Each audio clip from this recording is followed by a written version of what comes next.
तो भाई आज का टारगेट क्या है?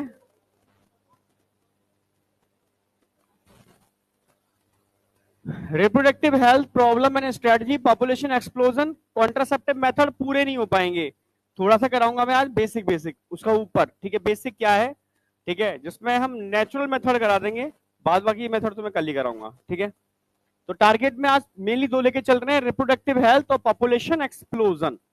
ये टोटल डेटा है, कंसेप्ट कुछ नहीं है इसके अंदर। ठीक है, डेटा है, इसको याद रखना है और यहीं की यहीं याद हो जाना चाहिए, आज की आज, अभी की अभी। ठीक है, टोटल डेटा है और डेटा भी एनसीईआरटी का याद रखना है, बाहर का डेटा याद नहीं रखना आपको, क्योंकि डेटा जहां भी जब होता है गवर्नमेंट डेटा यूज करते हैं। ठीक है, चलो, तो सबसे पहले हम बात करेंगे कि रिप्रोडक्टिव हेल्थ है क्या। बैठ गए सारे? रिप्रोडक्टिव हेल्थ है क्या? ठीक है, कई लोग कहते हैं कि हम रिप्रोडक्टिवली हेल्दी हैं क्योंकि मेरे गोनैड्स अच्छे हैं, परफेक्ट है, मैं एक्सरसाइज करता हूं। तो क्या आप वास्तव में रिप्रोडक्टिवली हेल्दी कहलाएंगे ना? अगर डब्ल्यूएचओ के हिसाब से देखा जाए तो एक इंसान तभी हेल्दी है जब, भाई ठीक है, फिजिकली तो हेल्दी है मानते हैं हम, ठीक है, पर साथ साथ में हेल्दी होना चाहिए, सोशली हेल्दी होना चाहिए।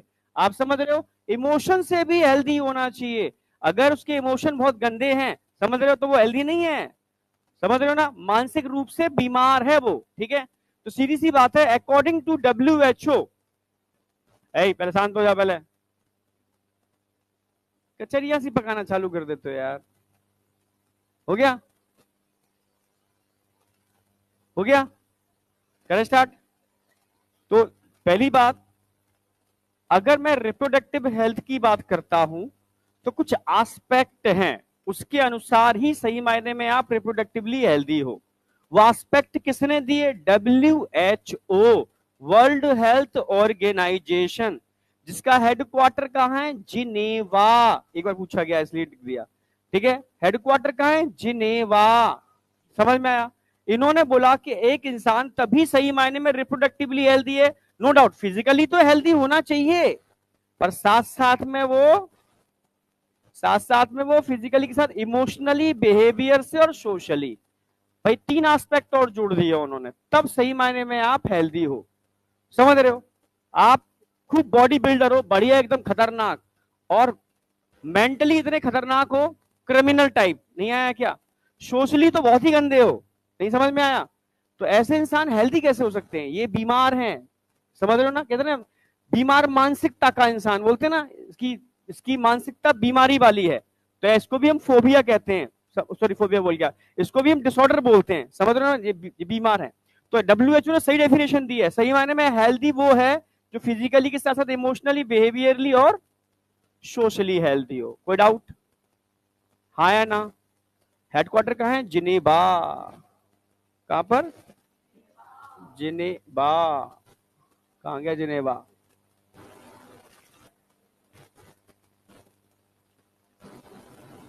चलो, अब बात करते हैं, बहुत इंपॉर्टेंट। ठीक है भाई, बढ़ती हुई जनसंख्या सबकी समस्या है, हिंदुस्तान की नहीं है, चाइना की भी है और अब और कंट्रियों की भी है। अब समस्याएं सब जगह बढ़ रही हैं, बस। ठीक है, अब समस्याएं सारी जगह धीरे धीरे आ रही हैं क्योंकि पृथ्वी पर रिसोर्सेज लिमिटेड है भाई। ठीक है, इंसान कीड़े मकोड़ों की तरह बढ़ना चालू कर देगा तो रिसोर्सेज लिमिटेड है, तो नेचर सबको थोड़ी दे पाएगी रिसोर्सेज। तो क्या होगा? आपस में मारकाट बचेगी, जो जिंदा रहेगा वो रिसोर्सेज को यूज कर पाएगा। यही तो है। ठीक है, प्रकृति का ज्यादा एक्सप्लॉयटेशन करोगे तो प्रकृति रिवेंज लेगी। ठीक है, महामारियां आएंगी, ठीक है, टॉर्नेडो और ये क्या नाम है, हरिकेन जैसी खतरनाक ये आएंगे, समझ रहे हो ना? तो मामला बराबर बराबर होना है। क्लियर है? बिल्कुल कोरोना जैसे आएगा, बिल्कुल सही। ठीक है, तो सिंपल सी बात है, बढ़ती हुई जनसंख्या से निपटने के लिए ये कुछ भी नहीं है। ठीक है, मतलब रिप्रोडक्टिव हेल्दी सोसाइटी क्या है? ऐसे लोग जिनके अंदर वो सारी प्रॉपर्टी मिलती है, वो हेल्दी सोसाइटी है। हाँ, तो ऐसे लोगों से निपटने के लिए सबसे पहले, दुनिया पूरी परेशान है, तो पहला जो प्रोग्राम लॉन्च किया था वो इंडिया ने किया था। पूरी दुनिया में सबसे पहला प्रोग्राम किसने लॉन्च किया? इंडिया ने किया। गोल किसको बनाया? रिप्रोडक्टिव हेल्थ को गोल बना के किया। कुछ ना कुछ तो गोल बना के प्रोग्राम लॉन्च कर रहे हो। प्रोग्राम का नाम क्या था? Family planning program. एक जमाना था फैमिली प्लानिंग प्रोग्राम से लोग शर्माते थे, नहीं ठीक है, सही कह रहा हूं मैं? हाँ हाँ देख रहा हूँ, इसी को देख रहा हूँ मैं। हाँ बेटा, यही मुर्गा बना करके होगा फिर। एक भी मुर्गा नहीं बना इस क्लास में, एक भी। ठीक है, लेकिन चलो अभी एक दिन अचानक से पूछेंगे। अरे वही एग्जाम्पल, हाँ अभी छूटे थोड़ी ना, तुम्हें क्या लगा छूट गया? तुम चक्कर मत रहना, या रिवीजन करके आना। किस दिन कब तुम अंटे में आ जाओ पता नहीं। ठीक है, हाँ एग्जाम्पल मैं पहले ही बोल दे रहा हूं मैं। हाँ क्या कह रहा है? छोड़ दो, अगली बार पकड़ेंगे हम। ठीक है, कोचिंग छोड़ दोगे, सड़क पे मिलोगे, वहां पकड़ेंगे हम तुम्हें, छोड़ेंगे नहीं। अब यहाँ आ जाओ। ठीक है, तो सिंपल सी बात है, रिप्रोडक्टिव हेल्थ को गोल बना करके, किसको गोल बना करके? ये ध्यान रखना, इसको खत्म करके मैं एक बच्चे से पूरा जितना मैं पढ़ाऊंगा एक सांस में पूछूंगा, और देखता हूँ कौन बताता है। जो बताता है वही धुरंधर है, बाद बाकी का तो सब पानी कम है। नहीं आया क्या? हाँ अभी देखते हैं, और मैं सच में तुम बता दोगे, क्योंकि मैं 3-4 बार इसका रिपीटेशन करूंगा। ठीक है, तो सबसे पहले बढ़ती हुई जनसंख्या से परेशान होकर के इंडिया ने सबसे पहले पूरी दुनिया में रिप्रोडक्टिव हेल्थ को गोल बना करके प्रोग्राम लॉन्च किया था। क्या नाम था? Family planning program. कब लॉन्च किया था? 1951, इसको अंडरलाइन कर लेना भाई। 19, क्लियर है बिल्कुल? पर क्या इससे समाधान संभव था? ना, खाली रिप्रोडक्टिव हेल्थ से काम नहीं चलेगा। रिप्रोडक्टिव हेल्थ के साथ साथ हमें चाइल्ड हेल्थ पर भी ध्यान देना पड़ेगा। भाई जो बच्चा आ रहा है दुनिया में, ये क्या है? एक तरीके से फ्यूचर है भाई, इसी पर डिपेंड है आगे की जनरेशन। भाई मैं कहूं कि मेरे ऊपर डिपेंड है ना, अब तुम पर डिपेंड है। हमारी जिंदगी जो थी गई, अब अरे गई भाई, समझ रहे हो? अब तुम्हारी जिंदगी स्टार्ट होती है, समझ रहे हो ना? अब तुम्हें इस नेशन को, सिस्टम को बनाना है। तो कहता हूं तुम जैसे डॉक्टरों की जरूरत है, अच्छे डॉक्टरों की जरूरत है, जल्लादों की जरूरत नहीं है दुनिया के अंदर। समझ में आया? हाँ, जल्लादों की जरूरत नहीं है, डॉक्टर्स की जरूरत है। समझ रहे हो? जो भगवान समतुल्य है उसकी जरूरत है। समझ में आया? वो तुम लोग करोगे भाई। ठीक है, ये बीड़ा तुम्हें उठाना पड़ेगा। पर कमाओ, मैं मना नहीं कर रहा, खूब कमाना, पर एक मतलब लोग तुम्हें रिस्पेक्ट करें भाई, इस तरीके से कमाओ। ठीक है, तो 1951 में फैमिली प्लानिंग प्रोग्राम लॉन्च किया, पर सफिशियंट नहीं था, उसमें चाइल्ड हेल्थ को जोड़ना पड़ा, तब जाकर के सही मायने में चीजें सही डायरेक्शन में जा पाएंगी। तो उसको थोड़ा मॉडिफाई किया। ठीक है, इसको मॉडिफाई क्या किया? आरसीएच। आरसीएच का मतलब क्या था? Reproductive health. ठीक है, सॉरी, आर मतलब reproductive and child health care programme. R मतलब reproductive and child health care programme. Question आएगा किस प्रोग्राम को मॉडिफाई किया, या फैमिली प्लानिंग प्रोग्राम को किस फॉर्म में मॉडिफाई किया? तो आप बोलोगे reproductive and child health care program की फॉर्म में मॉडिफाई किया। फैमिली प्लानिंग प्रोग्राम ध्यान रखना है, इंडिया ने सबसे पहले पूरी दुनिया में इसको लॉन्च किया था। गोल क्या बनाया था? गोल क्या बनाया था? ठीक है, रिप्रोडक्टिव हेल्थ को गोल बना करके किया। ये बातें याद रहेंगी? पूछूंगा अभी थोड़ी देर में। ठीक है, अब आरसीएच लॉन्च तो कर दिया, अब दिमाग में ये आता है सर आरसीएच का काम क्या है? हमें दिखता तो है नहीं आरसीएच कहीं काम करते हुए, कहीं ऑर्गेनाइजेशन तो दिखती नहीं आरसीएच का सेंटर है या आरसीएच के लोग हैं सड़कों पर, ऐसा कहीं दिखता है क्या? तो आरसीएच कहाँ काम कर रहा है सर? इतना बड़ा प्रोग्राम है RCH, reproductive and child health care program, तो कुछ तो करता होगा भाई, ये कहीं तो इसका कुछ ना कुछ होता होगा। तो यस, अब हमें समझना है इसके ऑब्जेक्टिव क्या है। भाई क्या ऑब्जेक्टिव है, किसको फोकस करके ये काम करता है, कैसे काम करता है, क्या इसके टारगेट है, ये समझ में आया मेरी बात? उन सबको समझना है, समझ में आया? तो इस प्रोग्राम का सबसे, मैं अभी आज की बात नहीं कर रहा, ये प्रोग्राम बहुत पहले लॉन्च हुआ था 51 में। ठीक है, यानी धीरे धीरे इसमें मॉडिफिकेशन हुए। अब तुम थोड़ा पुराने जमाने में जाना पड़ेगा, चले जाओगे थोड़ा सा। अब तुमने देखा है नहीं देखा मुझे नहीं पता, मुझे याद है, ठीक है, मुझे याद है कि हम 1 रुपए में पिक्चर देखने जाते थे, 1 रुपए में। ठीक है, पर टाकीज कैसी होती थी? छत नहीं होती थी उसकी, हाँ खुली दीवार होती थी, बहुत बड़ी दीवार सामने, और बेंचें नहीं होती थी, जैसे क्रिकेट नॉर्मल स्टेडियम बने होते हैं वो ऐसे ऐसे ऊपर से बनी होती हैं। हाँ कंक्रीट वाला, बिल्कुल सही। ठीक है, तो कंक्रीट वाला वो बना होता था, और कोई बालकनी और टाइप कुछ नहीं होता था।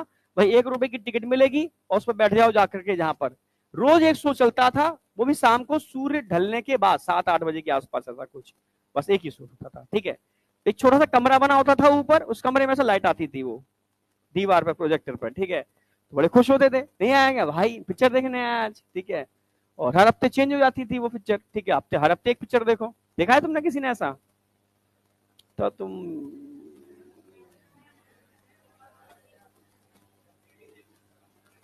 मतलब मैंने वो पिक्चर भी देखी है, और वो पिक्चर भी देखी है जो इंडिया का सबसे बेहतरीन, सबसे बेस्ट, सबसे मतलब माना हुआ नंबर वन जो थिएटर है, उसमें भी पिक्चर देखी है मैंने।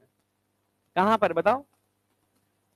मैं इंडिया की बात कर रहा हूं, मैं यूएस घुमा के पड़ेगा एक, पूरी बात सुनता नहीं है।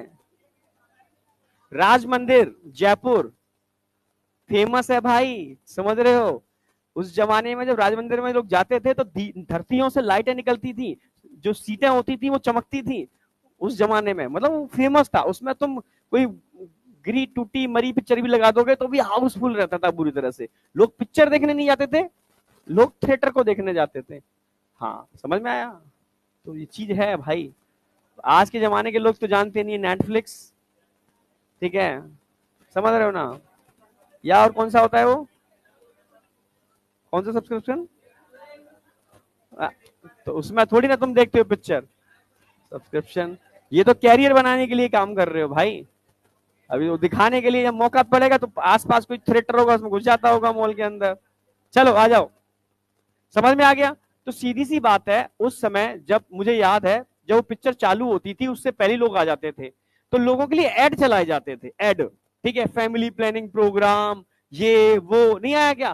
फिर इंटरवल होता था, फिर ऐड चलते थे, समझ रहे हो ना? हम दो हमारे दो, समझ रहे हो? सरकारी के जितने भी गवर्नमेंट ऐड करना चाहती थी ना, वो ऐड करती थी, वही सब्सिडाइज करती थी एक तरीके से उन चीजों को, वही उन्हीं के वो थिएटर होते थे। समझ में आया? आई या नहीं आई? हाँ, तो मैं ये थिएटर में बात कर रहा हूँ, नॉर्मल थिएटर की नहीं है। हम लोग कैंट एरिया में रहते थे, तो कैंट एरिया का मतलब फौजियों के लिए थिएटर बनाया गया था ये। समझ में आया? कि शाम को आओ सारे के सारे यहाँ पर गपशप लड़ा लो, और ठीक है, 1 रुपए में टिकट लेकर के बैठ लो, सारे फौजी होते थे वहां पर, ठीक है। तो सिंपल सी बात है, ये गवर्नमेंट की प्रायोरिटी थी कि कैसे भी करके जनरल जो लोग हैं उनको अवेयर किया जाए, अवेयरनेस फैलाई जाए, ठीक है भाई। आम आदमी क्या है, नहीं, मैंने जैसे बताया कि फैमिली प्लानिंग प्रोग्राम के नाम से ही हम तो, हमारे नाम तो लोग मुस्कुराते थे, शर्माते थे, गर्दन नीचे कर लेते थे, इधर उधर निकल लेते थे। नहीं समझ में आया? देखेंगे जरूर और बात नहीं करेंगे, समझ में आया? करेंगे सब, लेकिन डिस्कशन नहीं होगा, हेल्दी डिस्कशन नहीं होगा। ये दिक्कतें थी, ठीक है, जिसके परिणाम खतरनाक होते थे। सिंपल सी बात है, तो गवर्नमेंट ने कहा कैसे भी इन ग्रामीण क्षेत्र के लोगों को अवेयर किया जाए। अवेयर करने के तरीके ढूंढे गए। तरीके क्या होते थे कि भाई पहले ग्रामीण क्षेत्रों में क्या होता था, ट्रांजिस्टर एक बड़ा कॉमन होता था भाई, हर किसी के पास एक रेडियो ट्रांजिस्टर जरूर होता था। खेतों पर जा रहा है तो रेडियो ट्रांजिस्टर लेकर के, समझ रहे हो? कहीं घूम रहे हैं तो रेडियो ट्रांजिस्टर लेकर के, बड़ा एक शौक होता था। छोटे छोटे ट्रांजिस्टर आ गए, ठीक है, समझ, बहुत एक अलग ही दुनिया थी। उस समय टीवियां नहीं थी, ठीक है, अब क्या है, अब ट्रांजिस्टर कौन सुनता है, ठीक है। अब तो बहुत भाई फोन नहीं है तो दुनिया ही चेंज हो गई ना। उस समय कल्पना भी नहीं थी, मुझसे कोई कहता था फ्यूचर में ऐसी टीवी आएंगी कि हम टांगा करेंगे उनको, हैं, टीवी को टांगा करेंगे, टीवी कैलेंडर की तरह होंगी। मैंने पगला गया है भाई, टीवी तो इतनी मोटी होती है, ठीक है, 2-4 लोग उठा करके उसको रखते हैं, शटर होता था जो करके ताला लगा देते थे घर पे। समझ में आया? तो भाई ऐसी टीवी देखी है, तो आप कोई कह के टीवी टंगेगी, अजीब सा लगेगा ना, ठीक है। तो वह यही चीजें मैं रियलिटी बता रहा हूँ।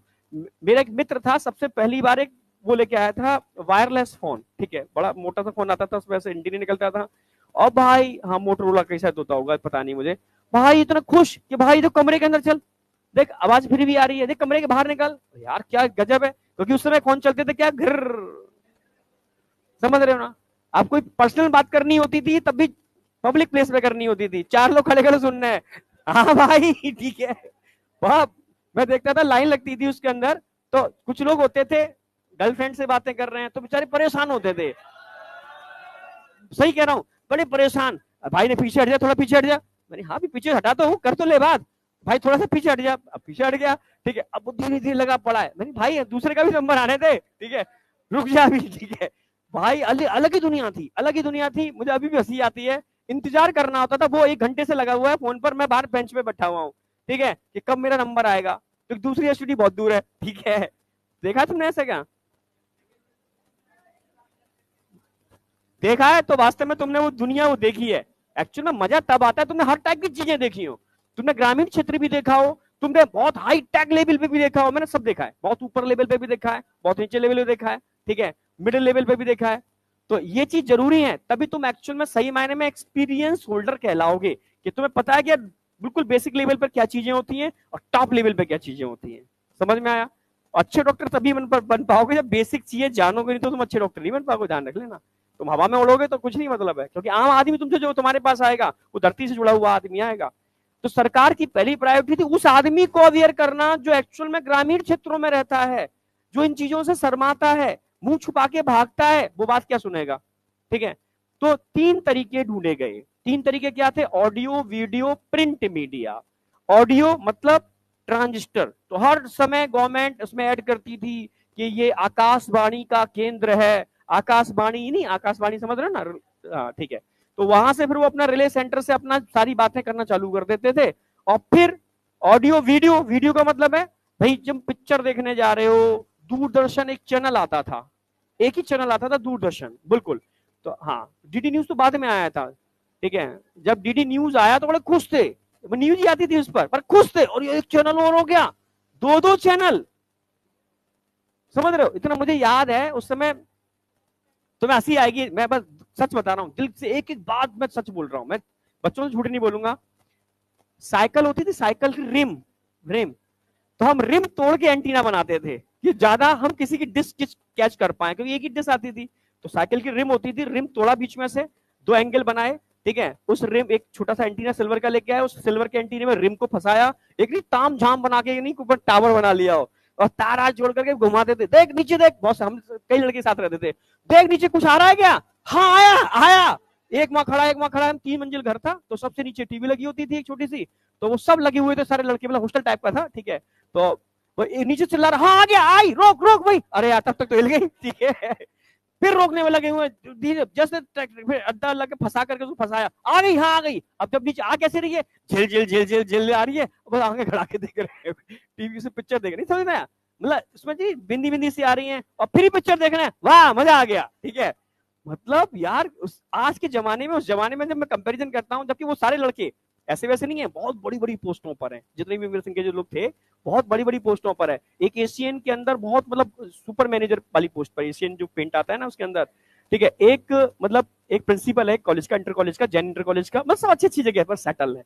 तो उस समय मस्ती बहुत होती थी, पढ़ाई ऐसी होती थी कि कमरे में एक वज्रासन पर ऐसे बैठ गए ना, तो 5 घंटे तक बैठे ही हैं, बस पढ़े जा रहे हैं, पढ़े जा रहे हैं, पढ़े जा रहे हैं। स्टोव पर खाना बनना है, नहीं समझ रहे हो ना, स्टोव तो जानते हो ना, मिट्टी का तेल डाला, स्टोव पर खाना बनना है, तवे पर डाल के उसी पर रोटी सेक ली। मतलब दुनिया ही यार, मतलब अब मैं जब बैक में जा रहा हूँ ना, तो ये मतलब वो दिन यादगार दिन है। और आज की दुनिया सब कुत्तों की दुनिया होगी, क्या है, भाग रहे हो, भाग रहे हो। तो मैं कह रहा हूँ कैसे भी करके इस साल सिलेक्शन निकालो। और हॉस्टल की जो लाइफ होती है ना, थोड़ी टिपिकल होती है पर बहुत अच्छी होती है, ठीक है। समझ में आया? हाँ। तो वापस आ रहे हैं गवर्नमेंट पर, ठीक है। तो ऐसे चलेगा, देखो ये वाला चैप्टर, ठीक है। समझ रहे हो ना, मस्ती के मूड में पढ़ना और चीज को समझना कि गवर्नमेंट कर क्या रही है। Audio, video, print media. तो वीडियो के अंदर समझ में आ गया, पिक्चर हॉल में। प्रिंट मीडिया क्या, अब गवर्नमेंट प्रिंट में क्या करेगी? ये तो पेपर, न्यूज़पेपर आते थे, उनमें एक पेपर छाप देते थे, शुरू में छाप देते थे, एक पेपर में तो यही छपे होते थे, हम दो, हमारे दो, ये वो, फैमिली प्लानिंग प्रोग्राम, गर्भ निरोधक गोलियां और फलाना ढिकाना सब चीजें, ठीक है। लोग पढ़े हैं इसको। फिर मजबूरी क्या होती थी, लोग रेलवे टिकट खरीदेंगे तो टिकट इधर होती थी तो पीछे छापो, यही भाई डाक टिकट खरीदोगे तो आगे टिकट है तो पीछे छापो, ठीक है। जितने भी गवर्नमेंट हॉस्पिटल्स या गवर्नमेंट स्कूल्स होते थे उनकी दीवारों पर बड़ा बड़ा छपता था, हम दो, हमारे दो, फैमिली प्लानिंग प्रोग्राम। नहीं आया क्या? पर छोटा परिवार सुखी परिवार, बात सही है। अकॉर्डिंग टू अगर मैं कंसेप्ट देखूं तो रिप्लेसमेंट लेवल क्या होना चाहिए? 0। प्रकृति के अनुसार रिप्लेसमेंट लेवल 0 का मतलब है माता पिता, उनकी 2 संतान है। समझ रहे हो? जब माता पिता नहीं रहेंगे तो संतानें उसकी जगह ले लेंगी, समझ रहे हो? फिर उनके 2 संतानें, तो इससे रिप्लेसमेंट लेवल क्या हो गया? 0। तो प्रकृति क्या होगी? बैलेंस में रहेगी। किसमें रहेगी? बैलेंस में, जिससे रिसोर्सेस सबको मिलेंगे। समझ रहे हो ना मेरी बात? और अगर नंबर ऑफ ऑफस्प्रिंग कम होते हैं तो पेरेंटल केयर उतनी बेहतर होती है। अगर 2 बच्चे होंगे तो माता पिता भी लगेंगे या उनको आईएएस बनाए, पीसीएस बनाए, बहुत बड़ी लेवल बच्ची पोस्ट पे लाए, पूरी दम लगा देंगे तैयारी करने में, ठीक है। बड़े बड़े कॉलेजों के अंदर पढ़ाने की क्षमता रखेंगे। तो नेचर ने कहा कि हम दो, हमारे दो, रिप्लेसमेंट लेवल 0 करो, ठीक है। समझ रहे हो? अगर रिप्लेसमेंट लेवल 0 हो गया तो चीजें मेंटेन रहेंगी। तो गवर्नमेंट ने कहा, इस आरसीएस ने कहा कैसे भी करके ये अवेयरनेस सबको होनी चाहिए, स्पेशली ग्रामीण क्षेत्रों में, क्योंकि वो लोग पढ़े लिखे नहीं होते, ठीक है, वो समझदार नहीं होते, ठीक है, समझ, गलती से हो जाते हैं, लाइन लग जाती है, पता ही नहीं चलता कैसे हो गए यार, हो गए बस, ठीक है। अरे समझ में आया ना? उनको नहीं समझ में आता कि क्या हो रहा है, बस हो रहा है, होते चले जा रहे हैं, होते चले जा रहे हैं। कहीं कहीं क्या होता है कि भाई ग्रामीण क्षेत्रों में खासतौर से लड़का चाहिए, पर लड़की हो गई कोई बात नहीं, ठीक है भाई, अगली बार लड़का, ठीक है, फिर लड़की हो गई, कोई नहीं लल्लू, अगली बार लड़का, ठीक है। तो भाई लड़के की चाहत में क्या हो गया, लड़की की थोड़ी सी नंबर ज्यादा हो गए, ठीक है, कोई दिक्कत नहीं है, पर प्रकृति के हिसाब से गलत हो रहा है ना भैया। लड़की हो लड़का आज की डेट में तो बराबर है ना। तो ये प्रोग्राम कहता है कि दोनों में भेद मत करो कि लड़की है कि लड़का। अगर साथ निभाएगा बुढ़ापे पे तो लड़का भी नहीं निभाएगा और लड़की भी नहीं निभाएगी, ये निभाएगा तो लड़की भी निभाएगी और लड़का भी निभाएगा। समझ रहे हो ना मेरी बात? रियलिटी तो यही है ना। आज के लड़के कहाँ होते हैं मम्मी पापा के साथ, देखें छोड़ के निकल लिए भाई, अपने बड़ी बड़ी सिटीज में काम कर रहे हैं, ठीक है, और मेडिकल फील्ड में तो बड़ा अजीब ही खेल है, ठीक है, तुम में से आधे तो निकल जाएंगे, अच्छे डॉक्टर बन गए बाहर, ठीक है, सिंपल सी बात है। तो सिंपल सी बात है, तो इसलिए गवर्नमेंट ने कहा कि इक्वल अपॉर्चुनिटी दो, चाहे लड़का हो या लड़की, ठीक है, समझ रहे हो, इसको समझो। तो गवर्नमेंट ने क्या करना था, अवेयरनेस फैलानी थी। अवेयरनेस समझ में आ गया, माध्यम क्या लिए, ऑडियो वीडियो प्रिंट मीडिया, जिसमें पार्टिसिपेट किया एनजीओ, ठीक है, non government organization and government organization ने। और क्या किसका पार्टिसिपेशन होना चाहिए भाई, इसके अंदर पेरेंट्स का पार्टिसिपेशन नंबर 1 होना चाहिए, पेरेंट्स का पार्टिसिपेशन नंबर 1 होना चाहिए, और उन्हीं का ही होना चाहिए सही मायने में। टीचर्स का भी रोल होना चाहिए, पर सारे टीचर्स, समझ रहे हो ना, जैसे अभी देखा होगा कानपुर का केस था, तुम्हें याद है, देखा था न्यूज़पेपर में, हाँ ठीक है। तो ऐसे केस, ये केस उजागर हुआ है, असलियत में तो कुछ और ही, समझ रहे हो ना। कोटा का गंदा देखोगे, स्थिति बहुत गंदी है कोटा की, तो बहुत गंदी है। कोई मुझसे कहे मैं अपने बच्चे को कोटा भेजूं, मैं तो नहीं भेजूंगा, मैं रियलिटी बोल रहा हूं, मैं नहीं भेजूंगा, मैं सीकर भेज दूंगा, कोटा नहीं भेजूंगा। ये मैं आज से नहीं कई सालों से कहता आ रहा हूं, ठीक है। वहां का माहौल बच्चों के लिए ऐसे नहीं, खाली पढ़ाई, पढ़ाई के साथ माहौल भी चाहिए, समझ रहे हो। पढ़ाई के साथ, जैसे मैं सीकर की बात करूं, सीकर के अंदर लड़के लड़की का कंसेप्ट है ना, बहन भाई का है, ऐसा बना दिया है, क्योंकि उन्हें दोस्ती करनी है यार। सिलेक्शन कोई मेडिकल कॉलेज में करना, अब तुम्हें बुरा लगेगा, क्या लग रहा है ना, बाहर निकलना है वो बहन भाई, पर एक्चुअल में एक एक क्लास से खट्टे सिलेक्शन निकलते हैं, क्योंकि सेकंड थॉट ही नहीं लाते। वो कहते हैं कि भाई ठीक है सपोर्टिव रहो, ठीक है, असली दोस्ती करनी है, मौज मस्ती करनी है सिलेक्शन के बाद। मिल रहा है ना टाइम तुम्हें रोक नहीं रहे, पर जब तक तुम 1 साल के लिए यहाँ आए हो तो ये 1 साल एकदम डेडिकेट होकर के दे दो, कोई डाइवर्जन नहीं होना चाहिए। तो हालांकि ये यार कोचिंग में जब बच्चा एंटर करता है तो पैर छू के एंटर करता है चौखट के, तेरी ये क्या है सर, मंदिर है। जब फीलिंग तुम्हारी ऐसी होगी तो तुम्हारा क्या होगा, तुम्हारा सिलेक्शन कौन रोक पा रहा है भाई, ठीक है। लड़की बगल में बैठी है, बहन है सर ये मेरी, समझ में आया, तो कौन रोक पाएगा तुम्हारा सिलेक्शन, समझ में आया। जो गुरुजन है माता पिता से बढ़ के हैं, नहीं समझ में आया, जान मिल जामी चरणों में, तो ना चाहते हुए बुरे से बुरा आदमी होगा वो भी आशीर्वाद, कुछ ना कुछ तो एनर्जी निकलेगी ना उसके मुंह से कि भाई कि कहीं ना कहीं तरह सिलेक्शन हो जाए, तो ये पॉजिटिव एनर्जी उसको कहां रोक पाएगी। तो ये चीजें, वहां का माहौल ऐसा बना दिया गया है कि ना चाह करके ही बच्चे का सिलेक्शन हो जाता है, समझ में आया।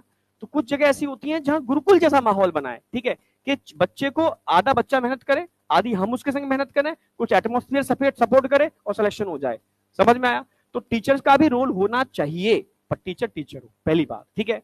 पेरेंट्स का मेन रोल होना चाहिए, दोस्तों का भी रोल होना चाहिए, बहुत रेयरली होता है, दोस्त मस्ती मौज ज्यादा करते हैं, समझ में आया, आई या नहीं आई, ठीक है।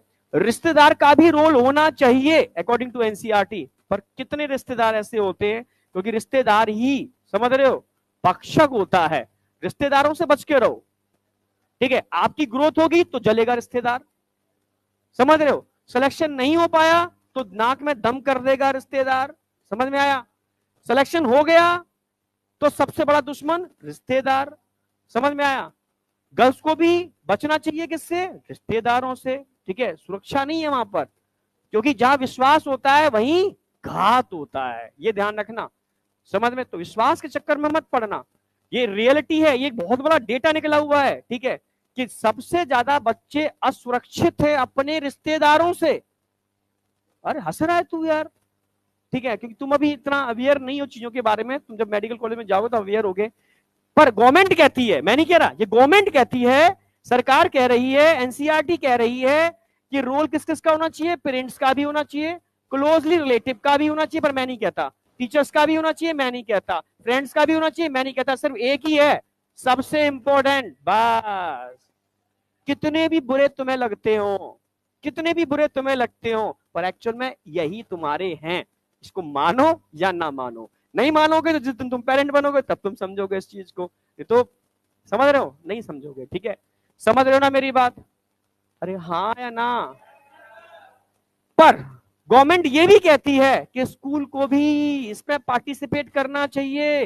सरकार डरी हुई थी स्कूल लेवल पर यार कैसे पार्टिसिपेट करें, समझ रहे हो।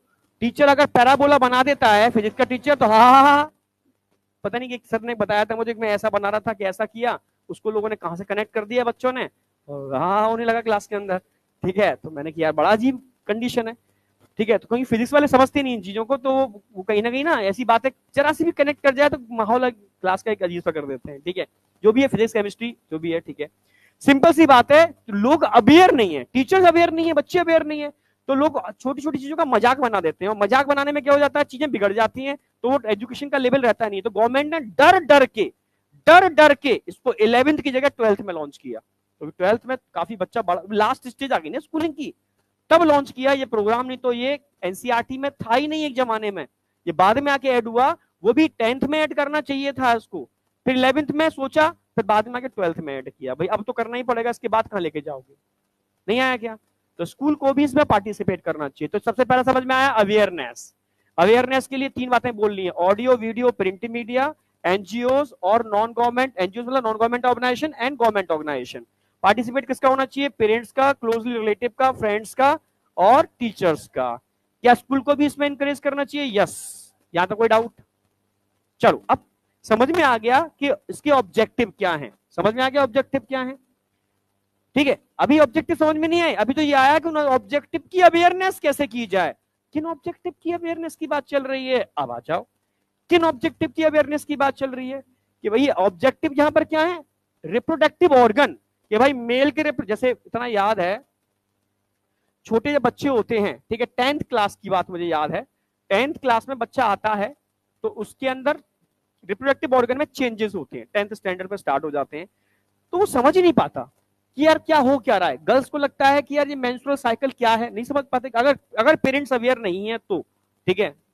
मेल के केस में स्पर्मेटोजेनेसिस स्टार्ट होती है, वो समझ नहीं पाता ये हो क्या रहा है, ठीक है। फिर दोस्तों से डिस्कशन होता है, कुछ मिसकंसेप्ट होते हैं, नहीं आया क्या, ठीक है, चाहे गर्ल्स हो या बॉयज हो। तो अगर ये अवेयरनेस 10th स्टैंडर्ड पर डाल दी जाए पहले ही, ये रिप्रोडक्टिव ऑर्गन्स हैं, इनके अंदर समय के साथ साथ, बेटा इधर, समय के साथ साथ, इधर इधर इधर इधर इधर, बचपन में चले गए क्या 10th में, हाँ कोई नहीं, सभी जाते हैं, उसमें कोई नई चीज नहीं है, जो चीज नॉर्मल है, हर कोई उससे गुजरा है, तो उसके लिए हंसी मजाक ये बातें डिस्कस ही नहीं, हर कोई गुजरा है उससे, हम सबका जन्म उसी प्रोसेस के थ्रू हुआ है, तो ये एक ऐसी प्रोसेस है कोई किसी के लिए स्पेसिफिक नहीं है, सबके लिए कॉमन है भाई, तो इसके लिए हंसी किस बात की, समझ में आया। हाँ, तो 10th स्टैंडर्ड पर अगर बच्चे को पहले से समझ में आ जाए, बता दिया जाए, ठीक है, तुम्हें ऐसा करना पड़ेगा अपनी आगे की जनरेशन के लिए, उनको अब दोस्त बना के चलना पड़ेगा, उनको हर चीज अवेयर करने पड़ेगी, जिससे कि बाहर के लोग उनको, समझ रहे हो, डाइवर्ट ना कर पाए।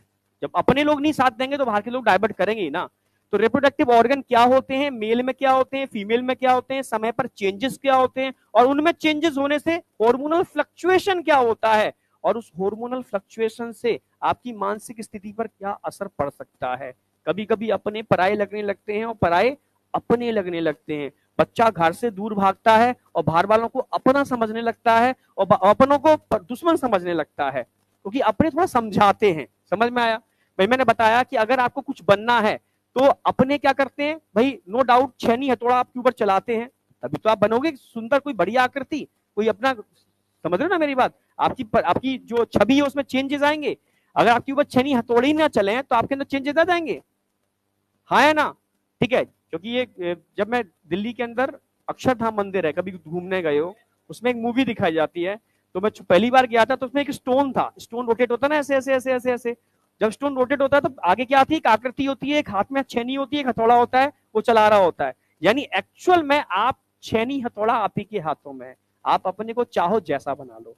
उसमें पेरेंट्स का, अक्षरधाम मंदिर, अब मैं, तुम भटक गए, मैं ऑब्जेक्टिव क्या बात कर रहा था, अब तुम लाइट शो था, सब नौका चलती थी, मैं कह रहा हूं यहाँ पर कि आप स्टोन हो, आप ही के हाथों में छेनी है, आप ही के हाथों में हथौड़ा है, पेरेंट्स आपको गाइड करते हैं, तभी आप अपने को एक बेहतरीन आकृति में ढाल सकते हो। जितना बेहतरीन बनाना है आप बना लो, नहीं तो पत्थर के पत्थर रह जाओ। समझ में आया? तो अगर अच्छी आकृति में कन्वर्ट होना है तो छेनी हथौड़े तो सहन करने पड़ेंगे ना भाई, यानी कष्ट मिलेंगे तभी तुम एक अच्छा इंसान बन पाओगे। ठीक है, सिंपल सी बात है।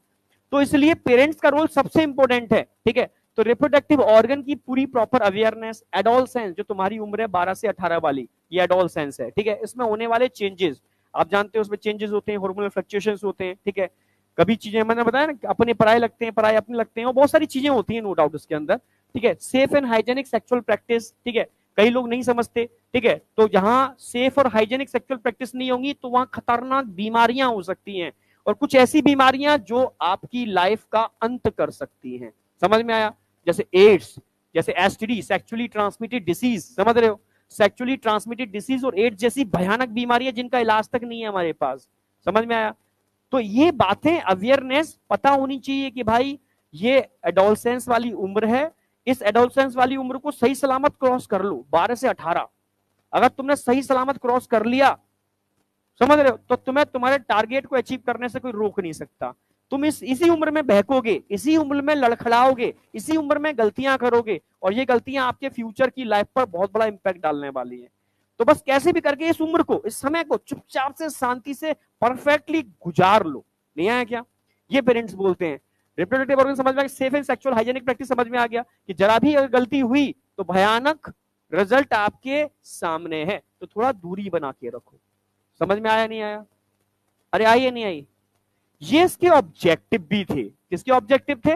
RCH, ठीक है, reproductive and child health care program. कोई डाउट?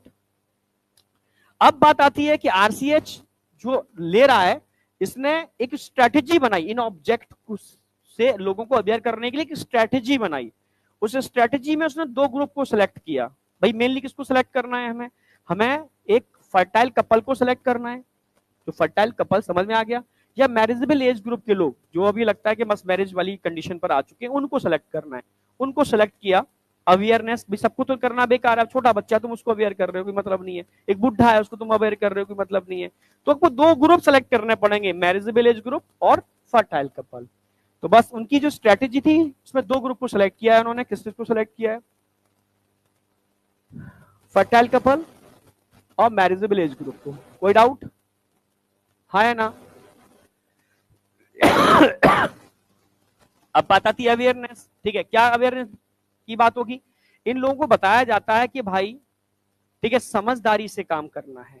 ठीक है, ऑलरेडी बहुत सारे कॉन्ट्रासेप्टिव मेथड्स हैं, उनको यूज करना है। ठीक है, गवर्नमेंट फ्री में भी देती है। ठीक है, ये सारे मेथड्स हैं, जो तुम्हें सूट करे वो आप उसको यूज करो, हेजिटेट मत करो। ठीक है, शर्माओ मत कि यार मैं कैसे जाकर के मांगूंगा कि कंडोम चाहिए या प्रॉपर्टी चाहिए। ठीक है, नो हेजिटेशन। ठीक है, जब उसमें हेजिटेशन नहीं है तो उसमें हेजिटेशन क्यों है? ठीक है, नो हेजिटेशन। गवर्नमेंट के किसी भी हॉस्पिटल में जाओ, आप उनसे मिलो, वो आपको चीजें प्रोवाइड कराएंगे। ठीक है, ये पूरी अवेयरनेस दी जाती है। फिर अगर मान लो कोई फीमेल प्रेग्नेंट हो जाए, प्रेगनेंसी होगी भाई, ये जो होगा तो प्रेगनेंसी तो होगी। ठीक है, तो केयर ऑफ प्रेग्नेंट मदर, कि मदर की केयर कितनी जरूरी है, क्योंकि उस समय जितने भी रिसेसिव डिसऑर्डर्स होते हैं वो डोमिनेंट हो सकते हैं ड्यूरिंग प्रेगनेंसी। तभी तो कहते हैं भाई, माँ जब प्रेग्नेंट होती है तो बच्चा एक तरीके से पैरासाइट होता है। पैरासाइट समझते हो ना? हाँ, वो पूरा संपूर्ण रूप से उसको यूज करता है।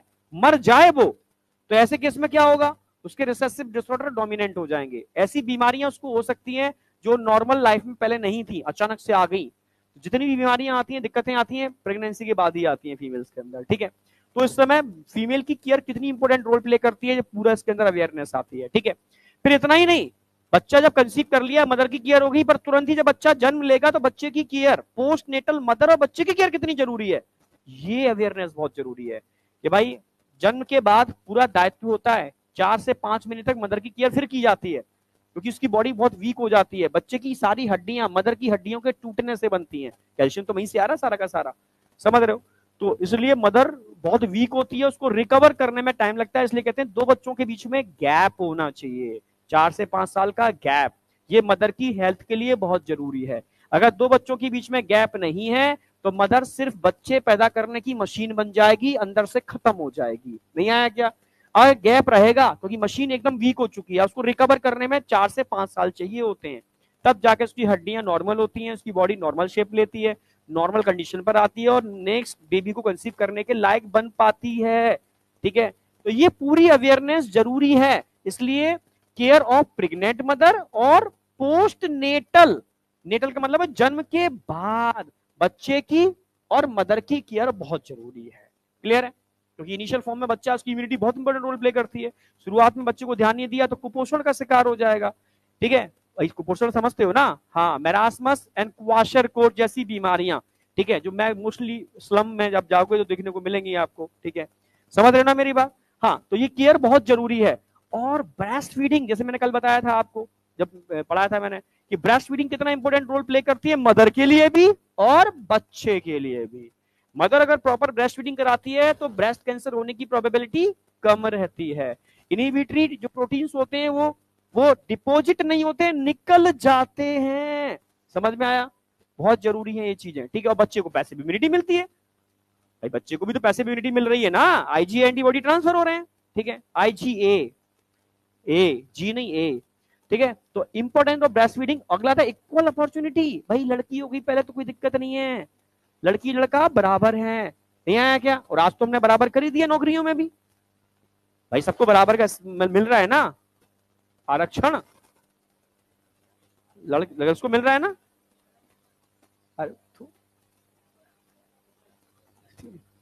नेचर ने तुम्हें मस्कुलरिटी दी है, नेचर ने तुम्हें चीजें दी हैं, फाइट करो, आगे बढ़ो। ठीक है, तो ये अब तक पीछे रहे हैं तो थोड़ा सा इनको ज्यादा दे दिया, कोई नहीं। ठीक है, लगभग बराबर ही मानो। ठीक है, बराबर ही मानो। समझ में आया? नहीं क्या होता है, बराबर ही है। आ जाओ, समझ में आ गया? Equal opportunity for the male and female child, equal opportunity दो। ठीक है, कुछ समय बाद मुझे लग रहा है दहेज प्रथा बिल्कुल ही खत्म हो जाएगी, ऐसा लग रहा है। अब लड़कियां जब पढ़ेंगी कुछ बनेंगी तो हो जाएगी, पर अभी कुछ जगह ऐसी है, ठेठ जगह जहां चल रही है। हाँ, दहेज प्रथा का मतलब है मांगना, स्वेच्छा से देना दहेज प्रथा नहीं है। ठीक है, जैसे जैसे अगर किसी पिता ने सोच रखा है कि जब मैं कन्यादान करूंगा तो अपनी बिटिया के लिए मैं ऐसा करूंगा, ठीक है, तो वो स्वेच्छा से करना चाहता है, तो समझ रहे हो, उसमें प्रतिबंध नहीं है। स्वेच्छा से लड़का भी कर सकता है कि भाई मैं तुम्हारी बिटिया ले रहा हूं तो तुम्हारे लिए मैं इतना करूंगा, कुछ तुम्हारे लिए, तुम्हारे पास घर नहीं है, लड़की के माता पिता के घर बनवा के दूंगा, तुम्हारी पूरी केयर करूंगा, ये मैं वचन देता हूं। तो ये स्वेच्छा से होने वाली चीजें हैं, इनमें कोई रोक टोक नहीं है। पर मांगने का सिस्टम धीरे धीरे खत्म हो रहा है कि भाई तभी शादी होगी, 10 लाख रुपए यहां रख दे। नहीं आया क्या? बारात पहुंच गई, अब भावर तब पड़ेंगे, जयमाला तब पड़ेगी, ये जरूरत पूरी हो, नहीं कार चाहिए या बाइक चाहिए, जो भी है। ठीक है, जो भी है। ठीक है, समझ में आया? वो प्रथाएं धीरे धीरे अब खत्म कर हो रही हैं। डायरेक्शन में इधर आओ, बिहार में तो है, यहाँ पर बहुत, बिहार में तो है। क्या है? कैश नहीं लेगा? अच्छा ये कह रहा है घर लेगा।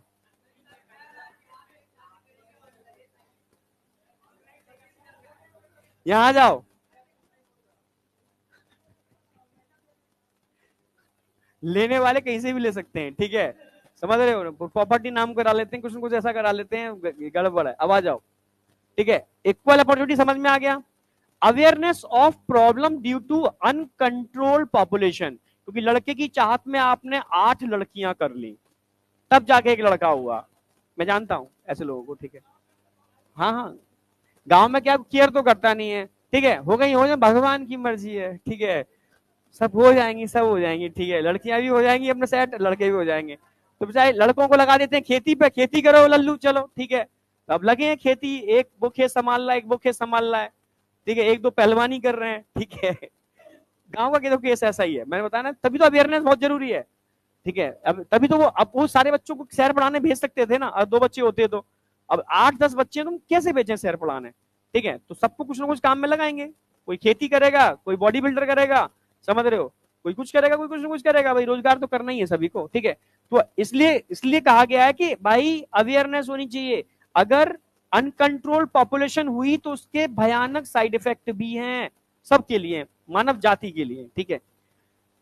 सोशल, ठीक है, evil like sex abuse and sex related crime, जब बच्चा छोटा होता है, ठीक है, तब उसके संग बहुत सारी घटनाएं घटित होती हैं, बिल्कुल, ठीक है, चाहे मेल हो चाहे फीमेल हो, ठीक है, क्योंकि समाज इतना गंदा हो चुका है, समझ रहे हो। तो उससे रिलेटेड देखा होगा अभी पीजी प्रोग्राम चला था, गुड टच बैड टच, तो ऐसे प्रोग्राम आज भी चल रहे हैं स्कूलों में, स्कूल लेवल पर, ठीक है।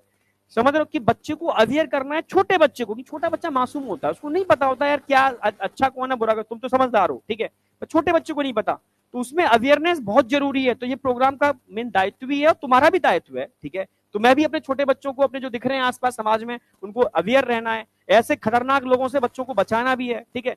कोई बच्चे की मानसिकता, एक बच्चे ने बहुत कोमल होता है बहुत, ठीक है, वो जानता नहीं दुनिया क्या है, जब उसकी मानसिकता पर असर पड़ता है ना, तो पूरी लाइफ इंपैक्ट मारता है उसकी ग्रोथ के ऊपर, समझ रहे हो ना मेरी बात। तो इसलिए ये बहुत जरूरी है, इसलिए प्रोग्राम में इस चीज को भी ऐड किया गया। तो ये सारे पॉइंट याद हुए, कुछ रट्टा नहीं मारना है, एकदम देखो, एकदम दिमाग में रखना। सबसे पहले इन्होंने क्या किया, 2 ग्रुप को सिलेक्ट किया, कौन कौन से ग्रुप, मैरिजेबल एज ग्रुप और फर्टाइल कपल, समझ में आ गया। अवेयरनेस किसकी फैलानी है कि भाई कॉन्ट्रासेप्टिव मेथड कौन से हैं ये देख लो, ठीक है। फिर भी अगर बेबी कंसीव हो जाता है, मदर की केयर कर लो भाई, ठीक है, समझ रहे, ड्यूरिंग प्रेगनेंसी मदर की केयर कर लो। बच्चा हो गया, पोस्ट नेटल केयर बहुत जरूरी है भाई, मदर की भी करने पड़ेगी और बच्चे की भी करने पड़ेगी। बच्चा भूखा है भाई, ब्रेस्ट फीडिंग बहुत इंपॉर्टेंट रोल प्ले करती है, मदर के लिए भी बच्चे के लिए भी, ठीक है। चल कोई नहीं, पहली बार लड़की हो गई, लड़के की चाहत में लाइन नहीं लगानी है, इक्वल अपॉर्चुनिटी दो, मेल चाइल्ड को भी और फीमेल चाइल्ड को भी। अगर नहीं दोगे तो क्या होगा, जनसंख्या वृद्धि होगी, इससे नेचर डिसबैलेंस होगी। नहीं आई कुछ चीज डटने वाली लग रही है तुम्हें, रटने वाली लग रही है, तू यहाँ कैसे बैठ गई आज, याद हो गई तुझे, तू ही बताएगी आज, मुझे बताया धड़ धड़ धड़ धड़ धड़, हाँ ये एक सांस में सुनाएगी, तुम क्या मजाक समझे हो, बता देगी, याद तू ही सुनाएगी आज, ठीक है। कॉन्फिडेंस रखियो अपने ऊपर, ठीक है। हाँ समझ में आई ना, सीक्वेंस समझ में आ गई, याद रहेगी, क्या इतना सफिशियंट है।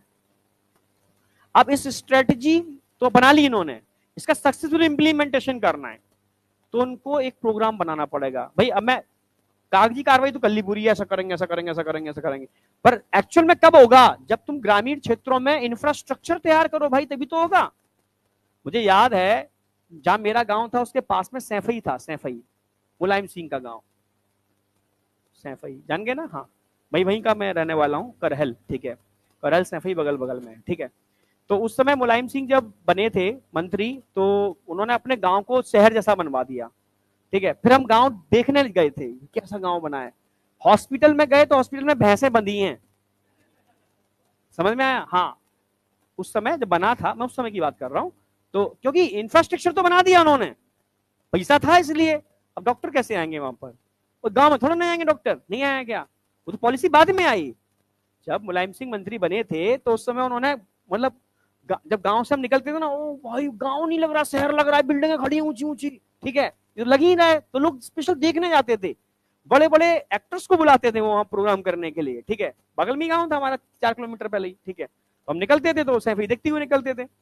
तो एक दिन गांव में गए, उस समय बिल्डिंगें बनी है, देख के आते हैं, तो हॉस्पिटल्स के अंदर तबेला बना रखा है। लोग तो वही हैं, लोग कहां से लेके आएंगे, बिल्डिंग बनाने से लोग थोड़ी ना चेंज हो जाएंगे, समझ में, लोग तो वही हैं सब गांव वाले, वही भैंस जगह खाली पड़ी है, बिल्डिंग लाओ भैंस को बांध दे, यहाँ पर फालतू में पड़ी हुई है, सागर लेकर के वहां बांध दी, मैंने यार हॉस्पिटल में भैंसे बंधी है, ठीक है। तो हम डरते थे यार, फिर यहाँ पर डॉक्टर नहीं आएंगे तो कैसे बिल्डिंग खराब हो जाएंगी। फिर धीरे धीरे पॉलिसीज चेंज हुई, उन पॉलिसी की बात ये कंपलसरी कर दिया कि भाई आपको इंटर्नशिप जो होती है ना, उसमें शायद 2 साल का होता है, 1 साल होता है, हाँ 1 साल होगा ना, 1 साल तो आपको नौकरी करने पड़ेगी। तो ढेर सारी पब्लिक निकल रही है, डॉक्टर बनना है तो आपको 1 आध साल तो वहां पर काम करना ही पड़ेगा, ठीक है, जबरदस्ती शिक्षा से ज्यादा करना चाहो करो, कोई दिक्कत नहीं है। और आपने हर गांव की तरक्की तो हर बच्चा चाहता है, ठीक है, समझ रहे हो, पर रहना नहीं चाहता वहां पर। बिहार में सबसे ज्यादा, ठीक है, दुनिया के अंदर बिहारी लोग मिलेंगे सब जगह, पर वो बिहार नहीं रहना चाहते। आप देख लो, मैं जितने भी कहीं भी देख लो, मेरे सब दोस्त हैं, सब बिहार के हैं मेरे दोस्त, जितने भी हैं। मैंने वहां क्यों नहीं तुम तरक्की कर रहे हो, यूएस जा रहे हो, ये कर रहे हो, वो कर रहे हो, यार वहां नहीं, समझ रहे हो, मतलब यहां से निकल के पलायन कर रहे हैं, बाहर जा रहे हैं, दुनिया में जा रहे हैं, और तुम यहाँ भी तो तरक्की करो भाई, इसको भी तो डेवलप करो, ठीक है। खाली पटना ही दिख रहा है, थोड़ा बहुत दिख रहा है, बाहर तुम चले जाओगे तो चीजें इतनी डेवलप नहीं है, ठीक है, चीजें भी चल रही हैं। जबकि उनको क्या करना चाहिए था भाई, अगर 4 भाई हैं और 2 भाई अगर बाहर जा रहे हैं तो 2 भाई को यहाँ दम लगा करके यहाँ प्रोग्रेस करनी चाहिए, या उन 2 भाई को सपोर्ट करना चाहिए कि यहाँ पे कुछ बड़ा करें, ठीक है। पर ऐसा है नहीं, मैक्सिमम लोग निकल गए गांव के गांव बाहर रह रहे हैं, यहाँ खाली पड़ा है, ठीक है, आईएएस बन गए, पीसीएस बन गए, विदेशों में निकल गए, बड़े बड़े टीचर्स बने हुए हैं, ठीक है, पर यहाँ नहीं है, यहाँ डेवलपमेंट कुछ भी नहीं है। अभी सर ये नहीं रहना चाहते, वो भी चाहते हैं कि मैं गुड़गांव रहूं, ठीक है, समझ में आया। तो हर कोई यही चाहे भाई, हर कोई को चक्का चमक चाहिए, समझ में आया। तो सिंपल सी बात है,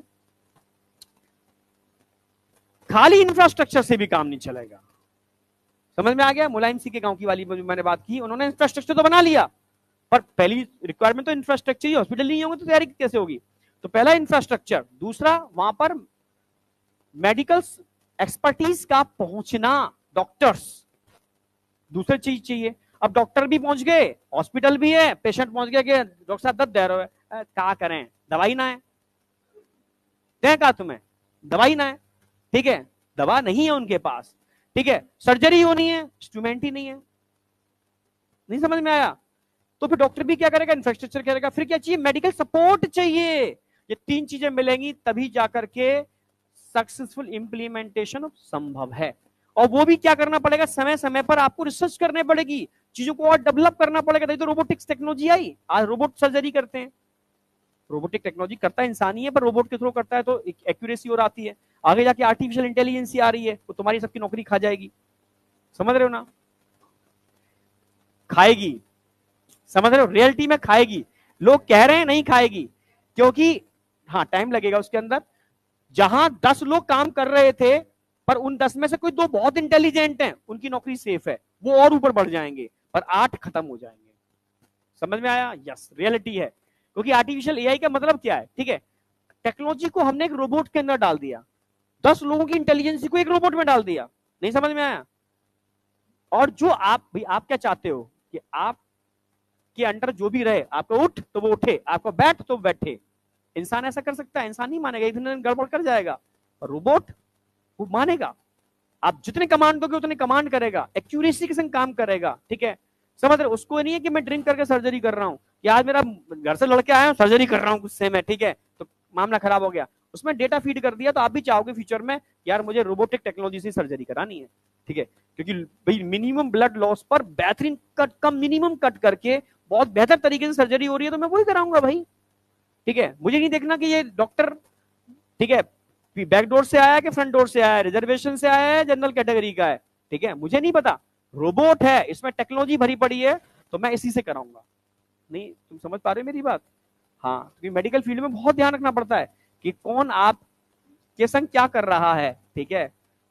जैसे अभी मैं सर्जरी कराई, ठीक है, तो डॉक्टर ने प्लेटें डाल दी, मैंने पूछा कि भाई हाथ तो हिल नहीं रहा, हो जाएगा बस, ठीक है, 4-5, जबकि मैं कहाँ कराई, मैक्स गुड़गांव का सबसे सीनियर डॉक्टर, बंदा इतना भी टाइम नहीं दे पा रहा है कि देख ले कि हो क्या रहा है, बस आप बुलाएगा आपको हर 3 दिन बाद, बिल बनाना है, हर विजिट का 10,000 रुपए का बिल बनता है, हर विजिट का, ठीक है। डॉक्टर की फीस 2,000 रुपए का एक्सरे होता है, फिर वो छोटे छोटे पैचेस लगाते हैं ये लोग, प्लास्टर हटाएंगे 8,000 रुपए उसका बन जाता है, समझ। आपका बिल बनाने के लिए कॉर्पोरेट सिस्टम है ना भाई, कॉर्पोरेट का मतलब है कैसे भी काटो, नहीं आया क्या, बस एक बार आया इसको काटो ढंग से, ठीक है। जब नॉलेज की बात आएगी आप पूछोगे कि भाई ये प्लेटें पड़ी है कब निकलेंगी, पेन इन्फ्लामेशन हो रहा है, सूजन नहीं जा रही है, टाइम लगेगा, मेरी भाई कंटिन्यू करंट नहीं मतलब न्यूरॉन्स का वो शॉक आ रहा है मुझे, मैं सहन नहीं कर पा रहा, 6 महीने तो रहेगा, फटा है बम यहाँ पर। वो कहता है, डॉक्टर कहता है आपको पता है ऐसा लग रहा है कि आपकी कोहनी पे किसी ने बम लगा के फोड़ा है, इतने टुकड़े हुए हैं, चूरा हो गया है, तो पहले डरा दिया उसने आदमी ने, अब कुछ भी गड़बड़ होगा, बम फटा है, इतना आसानी से सही नहीं होगा। अब लो भाई ये और समस्या है, मतलब सही ढंग से बताने को तैयार नहीं है, क्योंकि कॉर्पोरेट मैक्स का ठप्पा लग गया, आप मैक्स में जा रहे हो। मुझे तो नफरत होने लगी है बड़े बड़े कॉर्पोरेट से। मैं मानता हूं कि डॉक्टर जो अपना क्लिनिक चलाता है, जो अपना सिस्टम चलाता है, वो पक्की मेहनत करेगा। जैसे मैं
समझ में आया? तो कोई रोकने वाला पैदा नहीं हुआ उन बच्चों को जो अपने एक ब्रांड को अच्छे से, मतलब अपने ब्रांड खुद बना लिया उन्होंने। शुरू में मेहनत लगती है, पर बात फ्यूचर बहुत ब्राइट है, बहुत ब्राइट है। समझ में आ गया ये वाली बात? ये याद हो गए सारे पॉइंट? सही से बताना। अब सक्सेसफुल इंप्लीमेंटेशन की 3 बातें बताई मैंने: इंफ्रास्ट्रक्चर फैसिलिटी, प्रोफेशनल एक्सपर्टी, हाँ, infrastructure facility, professional expertise, material support, ये 3 चीजें चाहिए तभी तो हो पाएगा। तो और पॉसिबल ही नहीं। सब एनसीईआरटी की लाइंस हैं, मैंने एनसीईआरटी ही ऐड की है, कुछ भी इसमें एडिशनल नहीं है, पर एनसीईआरटी को एक खूबसूरत वे में अरेंज किया है मैंने, कहानी की तरह। ठीक है, पूरी कहानी बनाई है इसकी, तुम्हें याद हो जाए। ये 3 चीजें मिल जाएं तो ग्रामीण क्षेत्रों को आप कैसी मदद कर पाओगे? क्या समस्याएं ग्रामीण क्षेत्रों में? पहली समस्या क्या है? प्रेगनेंसी हर ग्रामीण क्षेत्र की समस्या है। डिलीवरी, हर ग्रामीण लोग साइकिल पे लाद लाद के भगते हैं डिलीवरी के लिए। ठीक है, जैसे मेरा करहल में भी गांव नहीं था, करहल से 3 किलोमीटर अंदर गांव था ठेठ उसमें। तो उस 3 किलोमीटर तक कोई रास्ता नहीं था। रास्ता का मतलब समझ रहे हो ना, कोई रोड नहीं थी। खेतों में बेड़ी तो बैलगाड़ी चलती थी, 2 बैल लगाए, बैलगाड़ी समझते हो? हाँ, काठ की गाड़ी बनती है, बैलगाड़ी लगे, बैल भी एक ही नहीं है, एक बैल उसका लेके एक बैल उसका लेके लगाओ फटाफट, पीछे तरपाल बिछाओ अंदर जल्दी से, जो भी प्रेग्नेंट लेडी है उसको डालो उसके अंदर फटाफट तेजी से, अब बैल भगाए जा रहे हैं बैल, दिख दिख दिख दिख दिख करके। ठीक है, उठा के वहां पहुंचे तो वहां पर वो क्लिनिक बने हुए छोटे छोटे, तब जाकर का वो रास्ते में कुछ भी हो जाता था। ठीक है, मुझे याद है ऐसी हंगामे गांव में गांव में लोग इकट्ठे हो जाते थे। रात में एक आवाज ली कि भाई ये हो रहा है, तो गांव वाले इकट्ठे हो गए सारे के सारे, जो जहां जो हो रहा है लेके भाग रहा है। पर उस समय गाड़ियां नहीं थी गांव के अंदर, तो अब टेक्नोलॉजी बढ़ चुकी है, हर गांव के अंदर ट्रैक्टर, गाड़ियां, कारें, सब कुछ है भाई। अब तो गांव वाला गांव गांव नहीं रहे। ठीक है, अब तो चेंज हो गया, मैं उस समय की बता रहा हूँ। तो मेटेरियल सपोर्ट के प्रेगनेंसी, डिलीवरी, एसटीडी, अब ग्रामीण क्षेत्र के लोग को एसटीडी हो जाए, ना तो कभी किसी को दिखा सकता, ना किसी बता सकता, मौत निश्चित है, वो जानेगा नहीं है क्या। समझ रहे हो भाई? पेनिस के ऊपर व्हाइट व्हाइट व्हाइट व्हाइट कुछ आ गए, ठीक है, सिफिलिस की बात कर रहा हूं मैं, पर वो चली भी जाती है, कुछ दिनों बाद सही भी हो जाएगी, बस सही हो गई क्या है, पर ये नहीं पता सेकंड स्टेज में एंटर कर गया। और थर्ड स्टेज सिफिलिस की खतरनाक होती है, न्यूरोसिफिलिस बोलते हैं, मौत निश्चित है, क्योंकि न्यूरॉन डिजेनरेट कर जाते हैं। ठीक है, मेंटल डिसऑर्डर हो जाते हैं, इंसान मर जाता है। समझ में? तो बहुत सारी चीजें ऐसी है लोग जानते नहीं है, लोगों का हम सही हो गए अपने आप, सही नहीं हो गए, वो सेकंड स्टेज में एंटर कर गया। तो कभी कोई ऐसी चीज नजर आए तो एक एक्सपर्टी के पास चले जाना भाई। ठीक है, समझ में आया नहीं आया? और एक्सपर्टी से प्रॉपर टेस्ट करा करके मेडिसिन लेनी पड़ती है। एबॉर्शन के केस होते हैं तो वहां भाई लोकल दाइमा टाइप के लोग होते हैं, एबॉर्शन या छोटे छोटे खोखे खोल लेते हैं, एबॉर्शन के चक्कर में मां को ही मार देते हैं। पता है ना आपको? स्कैल्पल मेथड यूज करते हैं वो लोग, कितने केस होते हैं। कॉन्ट्रासेप्शन की समस्या बहुत बड़ी है। ठीक है, मेंस्ट्रुअल प्रॉब्लम अक्सर कर फीमेल को रहती है। गांव में क्या है, कुछ नहीं, इनफर्टिलिटी के केस बहुत सारे होते हैं। ठीक है, अगर बच्चा कंसीव नहीं कर पा रही है तो डाइन है, बच्चा नहीं समझ में, खा गई, ये वो, लड़के को नहीं कहेंगे कुछ भी, जबकि इनफर्टिलिटी लड़के के अंदर है। और जुल्म कौन सहन कर रहा है? लड़की, औरत, बाहर से आई है इसलिए वो नहीं आया क्या? सच्चाई है यार। ठीक है, ग्रामीण क्षेत्रों में अब कम हो गया है, अब ये मैं बात पुरानी बोल रहा हूं भाई, मैंने कहा बैक में जाना पड़ेगा। आज की डेट में सिनेरियो थोड़ा उल्टा है। क्या उल्टा है?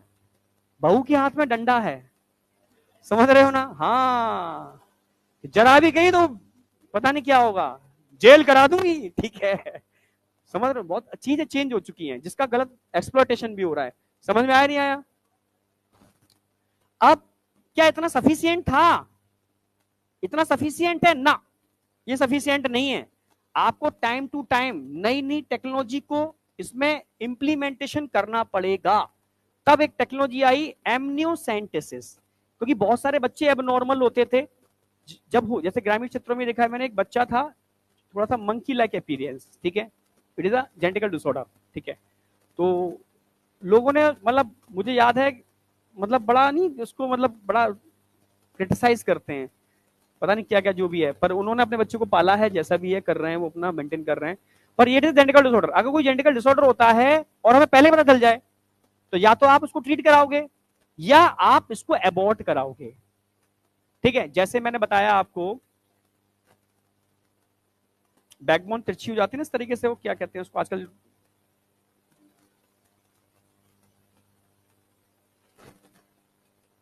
Muscular dystrophy. मस्कुलर डिस्ट्रॉफी एक ऐसी रोग हो चुकी है जो मतलब खतरनाक है।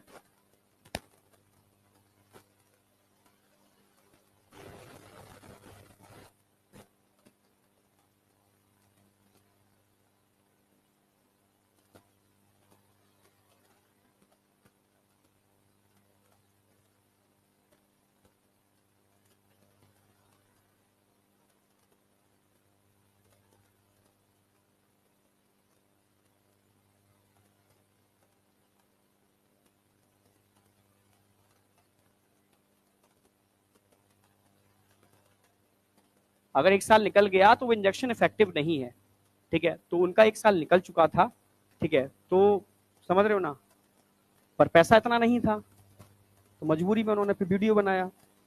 समझ रहे हो, जिन जिन्होंने वीडियो बनाया हम लोगों के लिए, उनने अच्छा खासा लिया। समझ में आया? कोई नहीं, ठीक है, कोई नहीं, ठीक है, समझ में आ गया ना?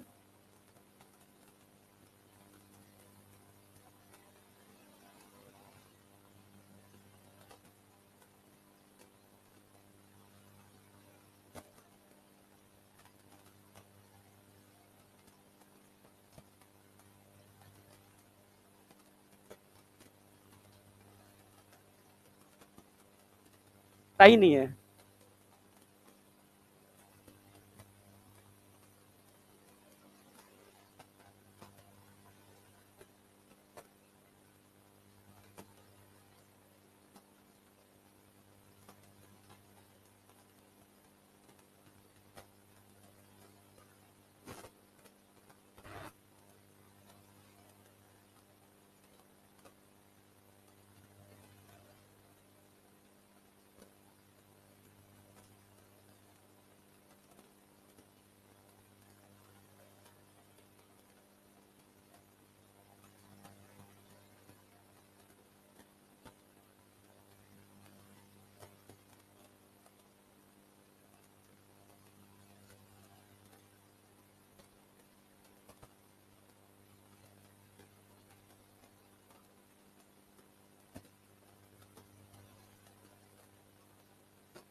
ठीक है, समझ में आया ना मेरी बात? तो सीधी सी बात है, समय समय पर सक्सेसफुल इंप्लीमेंटेशन के लिए, ठीक है, जैसे कुछ डिसऑर्डर ऐसे होते हैं, जैसे बताया मस्कुलर डिस्ट्रॉफी, समय रहते अगर पेरेंट्स को मालूम पड़ जाए तो एक बार को इलाज करा सकते हैं, बच्चे को बचा सकते हैं। पर समय निकल गया फिर क्या करेंगे? कोई ऑप्शन ही नहीं है, पैसा भी बेकार है। तो इन्होंने एक टेक्निक लेकर के आए, एमनियोसेंटेसिस। क्या नाम था? एमनियोसेंटेसिस, जिसमें हम बच्चे का एम्ब्रियोनिक स्टेज में ही एमनिटिक फ्लूइड निकालेंगे। एमनिटिक फ्लूइड में बच्चे के सेल्स तो होते ही हैं, बॉडी के जो स्किन के सेल्स होते हैं, उन सेल्स में हम क्रोमोसोमल स्टडी कर लेते हैं। समझ रहे हो? क्रोमोसोमल एबनॉर्मलिटी पता लगा लेते हैं यार, पर इसमें एक दिक्कत और है, हम एक्स वाई क्रोमोसोम भी देख लेते हैं। तो लोगों ने क्रोमोसोमल एबनॉर्मलिटी पता लगाने के चक्कर में एक्स वाई क्रोमोसोम भी देख लिया और बता दिया तेरा लड़का है कि तेरी लड़की है, और लड़की है, इससे पता चल जाता है, हाँ पता चल जाता है। बस तो लड़की को अबॉर्ट करा, तो लड़की नहीं चाहिए भैया, मैं चाहे नॉर्मल हो या अब नॉर्मल हो। तो इसका मिसयूज बहुत हुआ। क्या हुआ? मिसयूज। बनी नहीं थी सेक्स डिटर्मिनेशन के लिए, बनी किसके लिए थी? क्रोमोसोमल एबनॉर्मलिटी को आइडेंटिफाई करने के लिए। पर दुरुपयोग हुआ किसके अंदर? सेक्स डिटर्मिनेशन में। किसका? एमनियोसेंटेसिस का। क्वेश्चन आता है कि एमनियोसेंटेसिस को किस टाइप के डिसऑर्डर के लिए यूज किया जाता है? चार याद रखने, तीन चार, ठीक है, चार याद रखने। एक तो ध्यान रखना है हीमोफीलिया, आप जानते हो, सीकल सेल एनीमिया जेनेटिक्स में पढ़ाया गया है आपको, मस्कुलर डिस्ट्रॉफी मैंने बताई दिया आपको, अभी पढ़ाऊंगा भी मैं इसको, ठीक है, और डाउन सिंड्रोम, ये भी जेनेटिक्स के अंदर आपने पढ़ रखा है, ठीक है, पढ़ोगे। ये चार डिसऑर्डर पे ही क्वेश्चन आएगा। इस टाइप के डिसऑर्डर को आइडेंटिफाई करने के लिए हमने एमनियोसेंटेसिस नाम की टेक्निक को आइडेंटिफाई किया। पर सेफ कब तक है भाई? शुरू के 14 से 18 वीक, मतलब पहला ट्राइमेस्टर, ऐसे याद रखो। पहला हमेशा हमेशा पहला ट्राइमेस्टर ही सेफ होता है, ये समझ में आया? पहले के 3 महीने ही सेफ होते हैं, उसके अंदर अंदर ही अगर एबनॉर्मल भी है तो अबॉर्ट करा दो, क्योंकि उसके बाद मदर के लिए रिस्क पैदा हो जाता है। एबॉर्शन पहले जो पुराने टाइम पे होते थे उनके खतरनाक इफेक्ट थे, लेटेस्ट टेक्नोलॉजी आ गई है, उसमें कोई दिक्कत नहीं है, ठीक है। हाँ, तो 14 से लेकर 18 वीक सेफ है। समझ में आया? करते क्या है हम? सबसे पहले इस एमनियोटिक फ्लूइड में क्या पड़े होंगे? ढेर सारे इस बच्चे के सेल्स। इन सेल्स को हम क्या कर लेंगे? इंजेक्शन से अल्ट्रासाउंड लगा करके आइसोलेट कर लेंगे। भाई सेल जब आइसोलेट करेंगे तो सेल के अंदर नो डाउट कितने क्रोमोसोम होंगे? 46। 46 के अंदर आप जानते हो 44 प्लस एक्स वाई होंगे ना, यानी आप एक्स और वाई को भी तो आइडेंटिफाई कर पा रहे हो। तो बस लोगों ने क्रोमोसोमल एबनॉर्मेलिटी पता करने की जगह इसका मिसयूज क्या किया? Sex determination. बस इसकी वजह से फीमेल फिटिसाइड के केस बढ़ गए।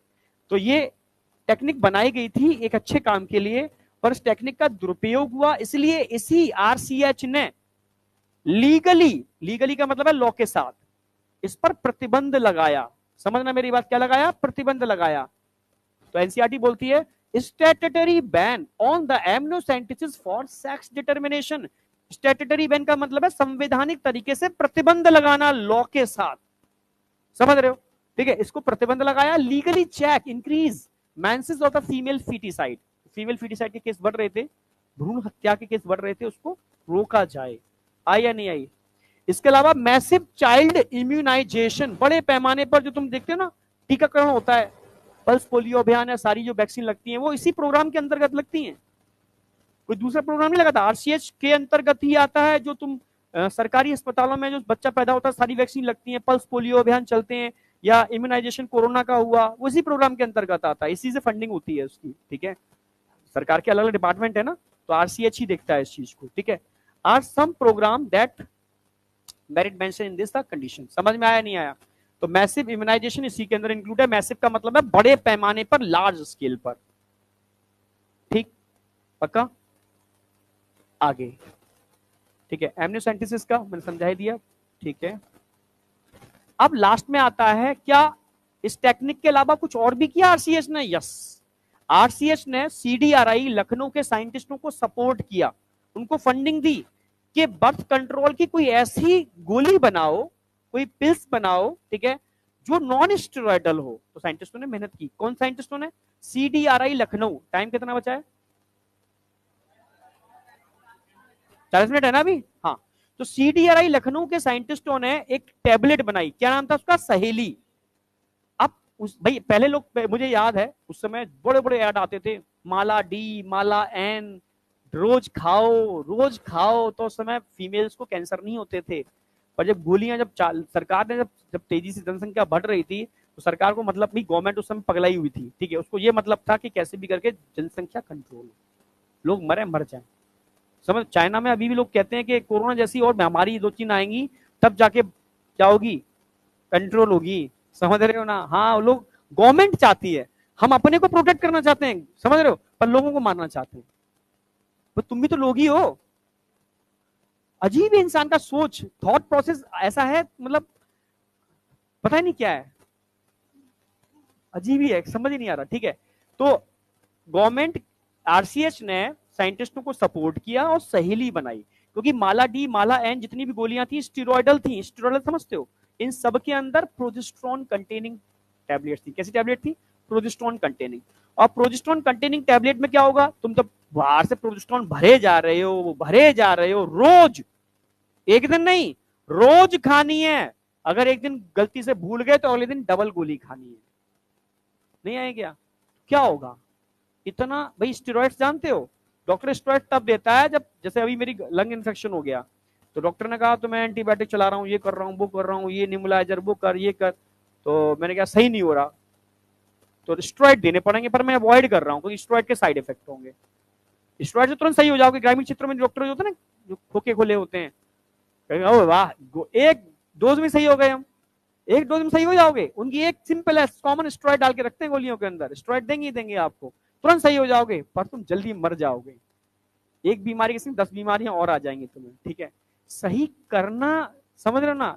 सही का तरीका क्या है? तुम बिना एंटीबायोटिक के सही कर रहे हो, सप्लीमेंट के साथ सही कर रहे हो, वो अच्छा डॉक्टर है जो कम से कम एंटीबायोटिक यूज करता है, कम से कम स्टेरॉइड्स यूज करता है, कम से कम मेडिसिन देता है।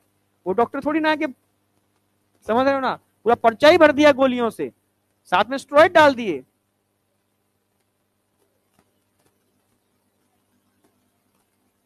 यस यस, प्रेगनेंसी को मेंटेन करता है, पर प्रेगनेंसी होने नहीं देता ना। हो जाएगी तो ही तो मेंटेन करेगा। जैसे प्रेगनेंसी को क्यों मेंटेन करता है? क्योंकि मेंस्ट्रुअल साइकिल को रोक देता है। पर तुमने पहली प्रोजेस्टेरोन खिला दिया तो मेंस्ट्रुअल साइकिल रुक गई ना, तो प्रेगनेंसी होगी नहीं। नहीं आया क्या भाई? सबको इनिबिट कर देता है। समझ में आया? तो जितनी भी कॉन्ट्रासेप्टिव पिल्स होते हैं, डिवाइस होते हैं, प्रोजेस्टेरोन ही होता है कॉन्ट्रासेप्टिव पर काम करने वाला। पर एस्ट्रोजन कॉम्बिनेशन में डाला जाता है जिससे कि चीजें मेंटेन हो, पर एस्ट्रोजन का कॉन्ट्रासेप्शन में कोई मतलब नहीं। पूरा मैकेनिज्म बताऊंगा, कल वाली क्लास में आएगा वो। ठीक है, समझ में आया? तो सहेली की खास बात क्या है? स्टेरॉइडल है, नॉन स्टेरॉइडल है? नॉन स्टेरॉइडल है। किसने बनाया था? CDRI। कहां पर है ये? लखनऊ। क्या करता है ये सहेली? हफ्ते में एक लेना होता है, रोज नहीं लेना। नॉन स्टेरॉइडल सेंट क्रोमन होता है इसके अंदर। ये एस्ट्रोजन रिसेप्टर को मॉड्यूलेट कर देता है, मतलब एंडोमेट्रियम की थिकनिंग को रोक देता है, मतलब इम्प्लांटेशन को प्रिवेंट करता है। नहीं आया क्या? हफ्ते में एक लेना है, कितना बढ़िया, महीने में 4 गोली लेनी है। स्टेरॉइड्स नहीं है, सेंट क्रोमन है इसके अंदर। तो समझ रहे हो? तो उस जमाने की बहुत बड़ी खोज कहलाई गई है। ठीक है, समझ में आई नहीं आई? सहेली क्या है? Non steroidal.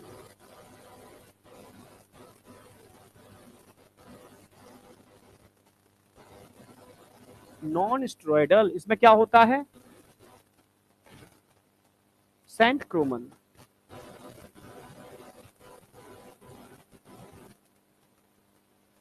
केमिकल है।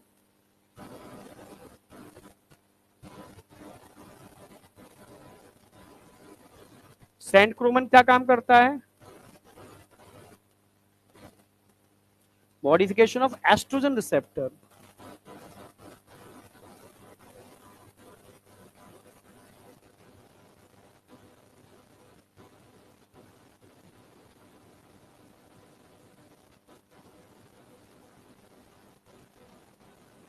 कैसे? जैसे मान लो ये क्या थी आपकी? एंडोमेट्रियम। भाई एस्ट्रोजन, ये मान लो क्या है? Oestrogen receptor. और एस्ट्रोजन आएगा, समझना, एस्ट्रोजन आएगा, रिसेप्टर से बाइंड करेगा तो क्या होगा? Thickening of endometrium. और थिकनिंग स्टार्ट नहीं हो जाएगा? थिकनिंग किसके लिए रिक्वायरमेंट है? For implantation. For implantation, implantation के लिए थिकनिंग की रिक्वायरमेंट होती है। ठीक है,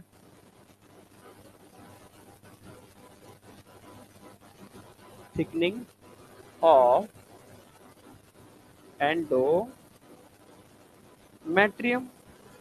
किसके लिए रिक्वायरमेंट थी? For implantation.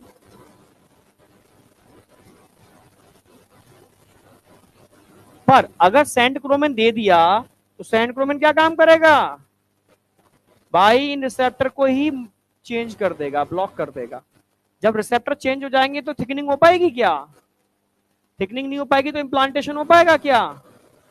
यानी प्रिवेंट,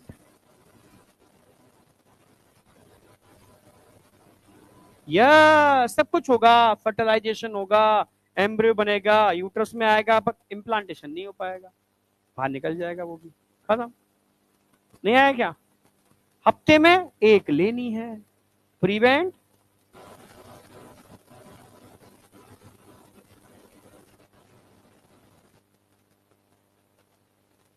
इम्प्लांटेशन को रोकेगी।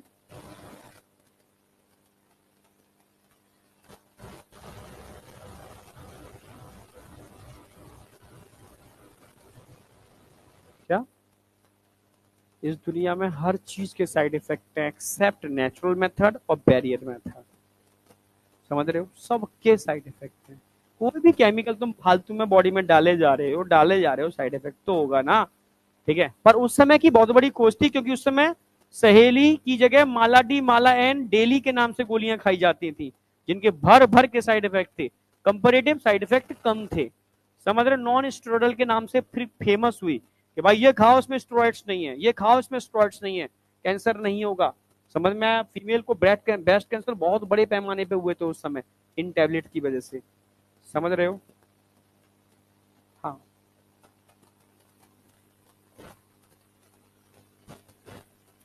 नॉन स्टेरॉयडल है।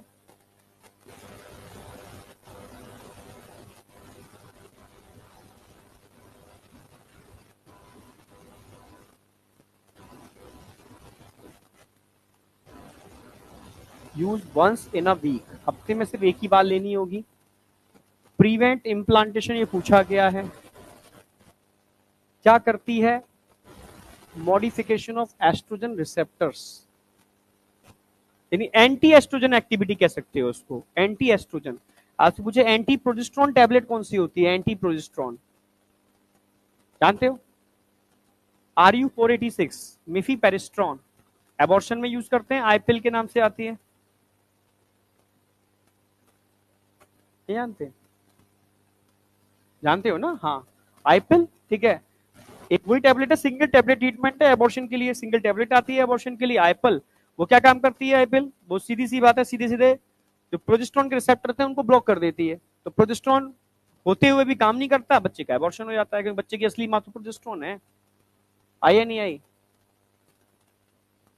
तो ये भी आरसीएच के अंतर्गत ही आता है, इसमें कोई डाउट?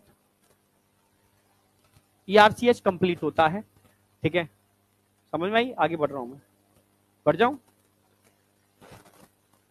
अब जो हमने अब तक आरसीएच ने कहा, कहना चाह रहे हैं कि indicator of improve reproductive health of the society. Indicator क्या है? जो समस्याएं जो आप बताई थी, वो समस्याएं किसी सोसाइटी में देखने को नहीं मिलती, तो वो इंडिकेटर है, इसमें क्वेश्चन नहीं आता, बस बता दिया। Better awareness about sex related matter, increase number of medicated assisted delivery, better, ठीक है, पोस्ट नेटल केयर जो आज की डेट में हो रही है, increase number of couple with small family जो देखने को मिल रहे हैं, ठीक है। Better detection and cure of STD, आज की डेट में लोग अवेयर हैं, ठीक है। कहीं भी कोई समस्या आती है तुरंत डॉक्टर के पास भागते हैं, डॉक्टर को चेकअप कराते हैं, डॉक्टर प्रॉपर टेस्ट लिखता है, आइडेंटिफाई करता है कौन सी एसटीडी है, सिफिलिस है, ठीक है, गोनोरिया है, समझ रहे हो ना, या जेनेटल हर्पीज है, ठीक है। आप समझ रहे हो? अगर मैं बात करूं सर्विकल कैंसर फीमेल्स के अंदर, याद रखना, ठीक है, नई वैक्सीन बना ली गई है, फीमेल्स के लिए बहुत असेंशियल है।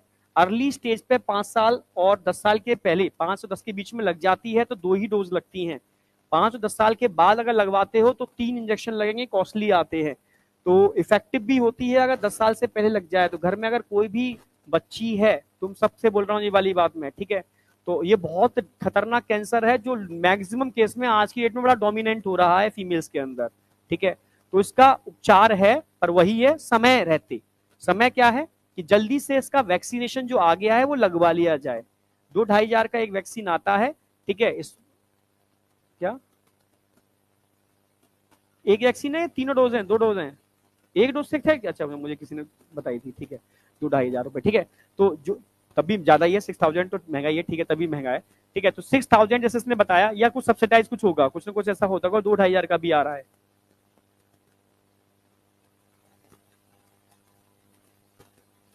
हाँ, अब मैं गवर्नमेंट हॉस्पिटल में बात की थी मेरी, ठीक है, वो हॉस्पिटलाइज सब करते ही हैं वैक्सीन, तो उन्होंने कहा 2-2.5 हजार का मिल जाएगा आपको, ठीक है। तो 2 वैक्सीन, अब डिपेंड करता है ना, आप तुम किसी बड़े हॉस्पिटल में मैक्स में जाओगे तो मैक्स में वही वैक्सीन आपको बहुत महंगी पड़ती है लोग, ठीक है।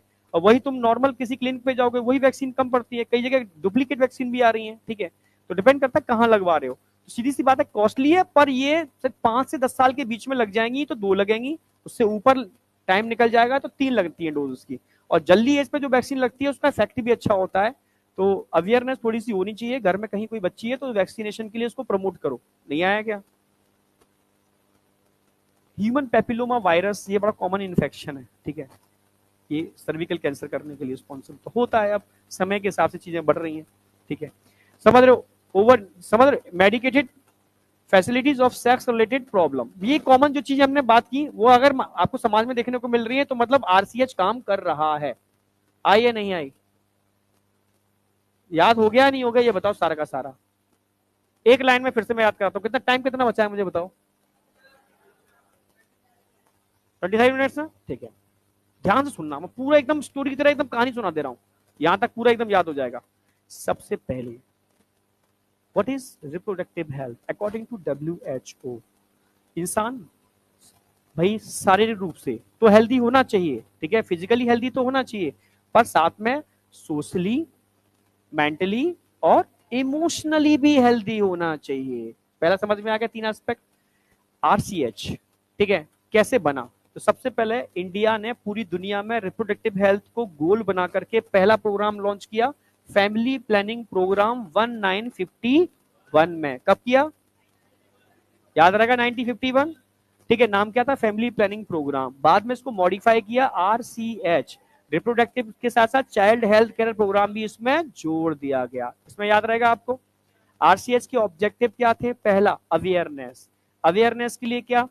Audio video print media, government non government organization, family teacher close relative और फ्रेंड्स का इन्वॉल्वमेंट होना, और स्कूल्स का भी इसमें इंकरेज करना, ठीक है भाई। इनके मेन ऑब्जेक्टिव क्या थे? पहला रिप्रोडक्टिव ऑर्गन की इंफॉर्मेशन, पहला रिप्रोडक्टिव ऑर्गन की इंफॉर्मेशन, तुम्हारी जो एज होती है एडोलसेंस, और इसमें होने वाले changes, safe and hygienic sexual practice. अगर safe and hygienic sexual practice नहीं होंगे तो खतरनाक खतरनाक बीमारियां लाइक एसटीडी एंड एड्स। समझ में आया? ठीक है। इसके लिए उनकी स्ट्रेटेजी क्या थी? उन्होंने 2 ग्रुप को सेलेक्ट किया, मैरिजेबल एज ग्रुप और फर्टाइल कपल, ठीक है। इनको क्या अवेयरनेस देनी थी? पहला, कौन कौन से कॉन्ट्रासेप्टिव मेथड्स होते हैं, इनको यूज करना है। फिर भी अगर मदर कंसीव कर लेती है बेबी तो उसकी केयर कितनी जरूरी है, पोस्ट नेटल मदर और फीटस न्यू बॉर्न बेबी की केयर कितनी जरूरी है। न्यू बॉर्न के लिए ब्रेस्ट फीडिंग बहुत असेंशियल रोल प्ले करती है। अगर लड़की हुई है तो कोई दिक्कत नहीं है, लड़के लड़की को इक्वल इक्वल अपॉर्चुनिटी देनी है, क्योंकि बताना है कि अगर जनसंख्या बढ़ी तो उसके साइड इफेक्ट क्या होंगे। और ठीक है, समझ में मेरी आया ना? तो दोनों को इक्वल अपॉर्चुनिटी देनी है। और सोशल अवेल मतलब जो सेक्स अब्यूज वगैरह होते हैं उनके रिलेटेड इंफॉर्मेशन इसके अंदर देनी है छोटे बच्चों को। क्लियर है बिल्कुल? फाइनली हमने बात की इसके लिए सक्सेसफुल इंप्लीमेंटेशन के लिए उन्होंने क्या किया? 3 काम किए। पहला इंफ्रास्ट्रक्चर बनाया, फिर उसके अंदर मेडिकल एक्सपर्टीज अपॉइंट किए और उनको मटेरियल सपोर्ट प्रोवाइड कराया गया, तब जाकर के ये चीजें जनरेट होती हैं। जो डिफरेंट टाइप की गांव की कॉमन प्रॉब्लम है, delivery, pregnancy, abortion, STD, infertility, इन सब के अंदर वो काम करते हैं। कोई डाउट? क्या इतना सफिशियंट था ना? समय समय पर क्या करना है, नई नई टेक्निक को भी इसमें इंक्लूड करना है। तो इसमें पहली टेक्निक इंक्लूड की गई एमनियोसेंटेसिस, इंक्लूड की गई थी क्रोमोसोमल एबनॉर्मलिटी को पता लगाने के लिए, जैसे डाउन सिंड्रोम, जैसे क्रोमोसोमल, जैसे क्या नाम है, सिकल सेल एनीमिया, जैसे हीमोफीलिया, जैसे मस्कुलर डिस्ट्रॉफी। इस टाइप के रोग को पता लगाने के लिए इस टेक्निक को इजादा मतलब खोज की इसकी, ठीक है। पर इसका मिस यूज क्या हुआ? क्योंकि इससे हम सेक्स डिटर्मिनेशन भी कर लेते हैं, इसलिए लोगों ने इसका मिस यूज किया, जिसकी वजह से फीमेल फीटिसाइड के केस बढ़ गए। तो इसी इसी आरसीएच ने यहां पर संवैधानिक तरीके से, ठीक है, एमनियोसेंटेसिस को बैन किया। सेक्स डिटर्मिनेशन के लिए बैन किया है, क्रोमोसोमल एबनॉर्मलिटी को आइडेंटिफाई करने के लिए बैन नहीं किया, उसके लिए करना है। पर सेक्स डिटर्मिनेशन किया तो डॉक्टर को भी जेल में डाला जाएगा, और जो पेरेंट्स हैं उनको भी जेल में डाला जाएगा, और पनिशमेंट जो भी बनेगा, सजा, वो सजा दी जाएगी। अरे तो पता चल जाना तो उससे मतलब थोड़ी ना, अगले लोगों को तो अवेयर करना है ना, जो हुआ सो हुआ, आगे लोगों को तो डराना है ना। नहीं समझ में आया? भाई किसी ने किसी का रेप कर दिया, ठीक है, अब भाई रेप तो हो गया, अब क्या होगा? भाई रेप हो गया तो उसको उठा करके खुलेआम फांसी पर टंगो ना, सड़क पर क्रेन लगा करके, मतलब चुपचाप से सजा नहीं दो उसको, ऐसी सजा दो कि डर भय पैदा हो जाए लोगों के अंदर।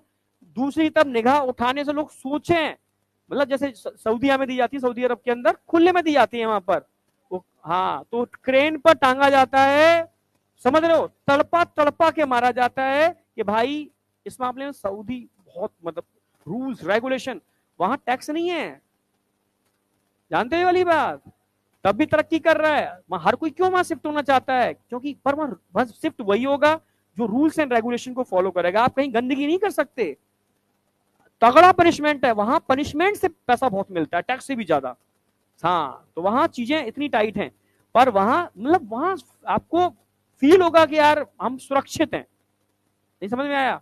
जब इतने रूल्स एंड रेगुलेशन है, गंदगी नहीं है, क्योंकि वहां मतलब सुरक्षा आपको फील होती है, ठीक है, सिंपल सी बात है। तो वो चीजें यहां भी होनी चाहिए, खुलेआम क्या करना चाहिए, समझ में आ गया? हाँ, फांसी, ठीक है, इस टाइप की चीजें यहां देनी चाहिए, ठीक है। तो सीधी सी बात है, यहां तक कोई डाउट है? क्लियर है? एमनियोसेंटेसिस वाली बात क्लियर है, ठीक है। मैसिव इम्यूनाइजेशन इसी में इंक्लूड है। मैसिव का मतलब है बड़े पैमाने पर, बड़े लेवल पर, मतलब जैसे ये तुम जानते हो ना, कोई बच्चा पैदा होता है तो सरकार बहुत सारी वैक्सीन फ्री में लगाती है, हाँ फ्री में लगती हैं, पैसा नहीं लगते इनके। हाँ, एडिशनल जो वैक्सीन होती हैं वो एक आप अलग लगवा लो, एक अलग बात है, पर जो जरूरी एसेंशियल वैक्सीन है गवर्नमेंट पूरी फ्री लगाती है। हर जगह इसके क्लिनिक बने हुए हैं, बहुत सी सुविधाएं हैं इसकी। पल्स पोलियो अभियान भी फ्री में चलता था, किसी को पैसे नहीं देने होते थे। कोरोना की वैक्सीन भी फ्री में लगी है लोगों को, बाद में पैसे दिए वो एक अलग है, वो सब आरसीएच ही देखता है, फंडिंग इसी से होती है सारी की सारी। समझ रहे हो ना मेरी बात? तो इसी के अंदर आता है मैसिव इम्यूनाइजेशन। इसके अलावा मैंने कहा समय समय पर नई नई चीजें आनी चाहिए, तो नई नई चीजों में क्या आया? सहेली, नॉन स्टेरॉइडल, सेंट क्रोमिन होता है, हफ्ते में एक दिन लेना होता है, समझ रहे हो, जो एस्ट्रोजन के रिसेप्टर को मॉड्यूलेट कर देता है, एंटी एस्ट्रोजन एक्टिविटी रखता है। समझ में आया? कोई डाउट? तो यही है, बस खत्म। याद नहीं हुआ? कहानी तो थी, सच बताओ, याद नहीं हुआ ना? सीडीआरआई लखनऊ, बिल्कुल सही। सुना देगी? कल सुनूंगा तो ठीक, कल इससे भी सुनूंगा, तुम में से किसी एक से सुनूंगा। कौन सुनाएगा कल, जरा बताओ? अरे वाह, और भाई इतने सारे, ठीक है ठीक है ठीक है, कल सुनूंगा, यहीं तक सुनूंगा, इतनी मैंने सुनाई है। अब बात करते हैं पॉपुलेशन एक्सप्लोजन। ये सब जानते हो, पॉपुलेशन तो बढ़ ही रही है ना, ठीक है। अगर मैं तुमसे कहूं कि पॉपुलेशन की डेफिनेशन क्या है, कौन कौन से, ये क्वेश्चन आया नहीं आज तक, मेरा मन करता है क्वेश्चन बनाने का ऐसा, मतलब पॉपुलेशन के डेफिनेशन को डिराइव किया जाए, किस पर बेस्ड होती है पॉपुलेशन? तो पॉपुलेशन ध्यान रखना जगह पर बेस्ड करती है, स्पीसीज पर बेस्ड करती है। भाई किस जगह की पॉपुलेशन, किस स्पीसीज की पॉपुलेशन, समय पर बेस्ड करती है, कितने समय की पॉपुलेशन, पिछले 4 साल की, पिछले 5 साल की, करंट ईयर की, किसकी? तो 3 चीजें ध्यान रखनी है आपको, क्या क्या? सॉरी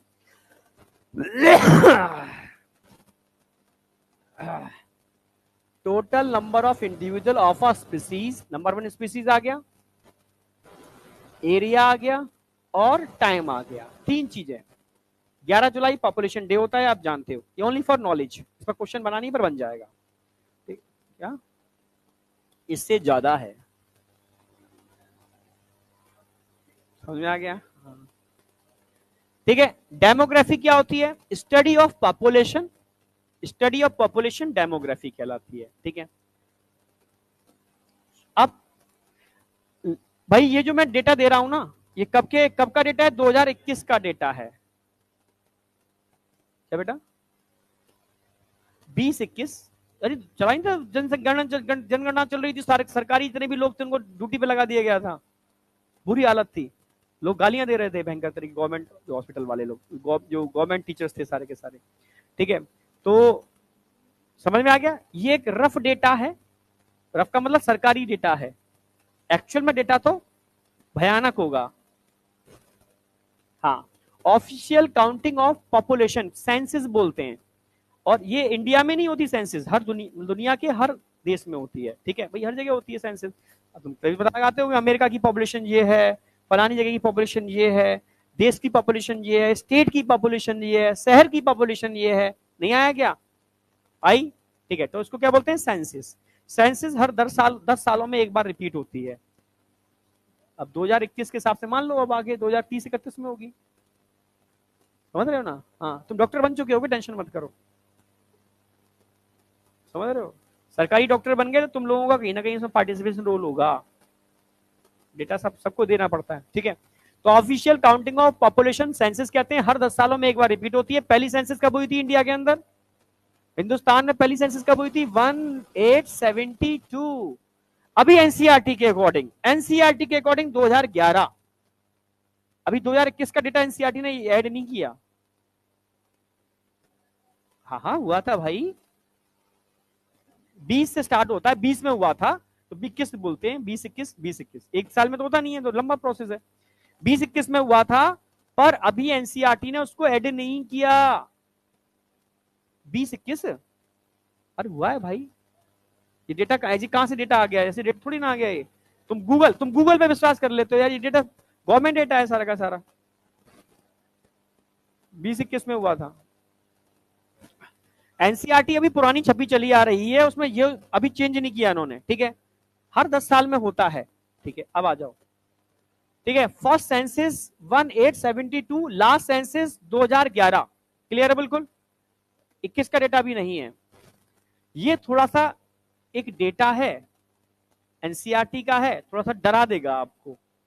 हाँ, डरना नहीं, समझना। 1900 में दुनिया की पॉपुलेशन 2 बिलियन थी, दुनिया की बात कर रहा हूं, इंडिया नहीं। 1900 में दुनिया की पॉपुलेशन 2 बिलियन थी। अचानक से क्या हुआ? 10 सालों में 2 की 3 बिलियन नहीं हुई, 4 बिलियन नहीं हुई, 5 बिलियन नहीं हुई, 6 बिलियन हो गई। नहीं है क्या? डरने वाला डेटा है भाई। ऐसा 10 सालों में क्या हुआ दुनिया के अंदर कि कंपटीशन पॉपुलेशन का आ गया। ये डराना मतलब बहुत भयानक डेटा है, पूरी दुनिया परेशान थी इस डेटा से, समझ रहे हो? 1900 से 2000 में जब देखोगे तो पॉपुलेशन कितनी बढ़ गई? 3 गुना, 3 गुना, 3 गुना, 3 गुना हो गई ना। हाँ, अब यहां ध्यान से देखना, जब सुनो, जब 3 भाई यहां बात चल रही है 350 मिलियन कब थी? At the time of independency. हाँ, इंडिपेंडेंसी के टाइम पर कितनी पॉपुलेशन थी इंडिया की? 350 मिलियन। समझना, 350 मिलियन से 2000 में जाके कितनी हो गई? 1 बिलियन। अगर 2000 में देखो दुनिया की पॉपुलेशन कितनी है? 6, इंडिया की पॉपुलेशन कितनी है? 1।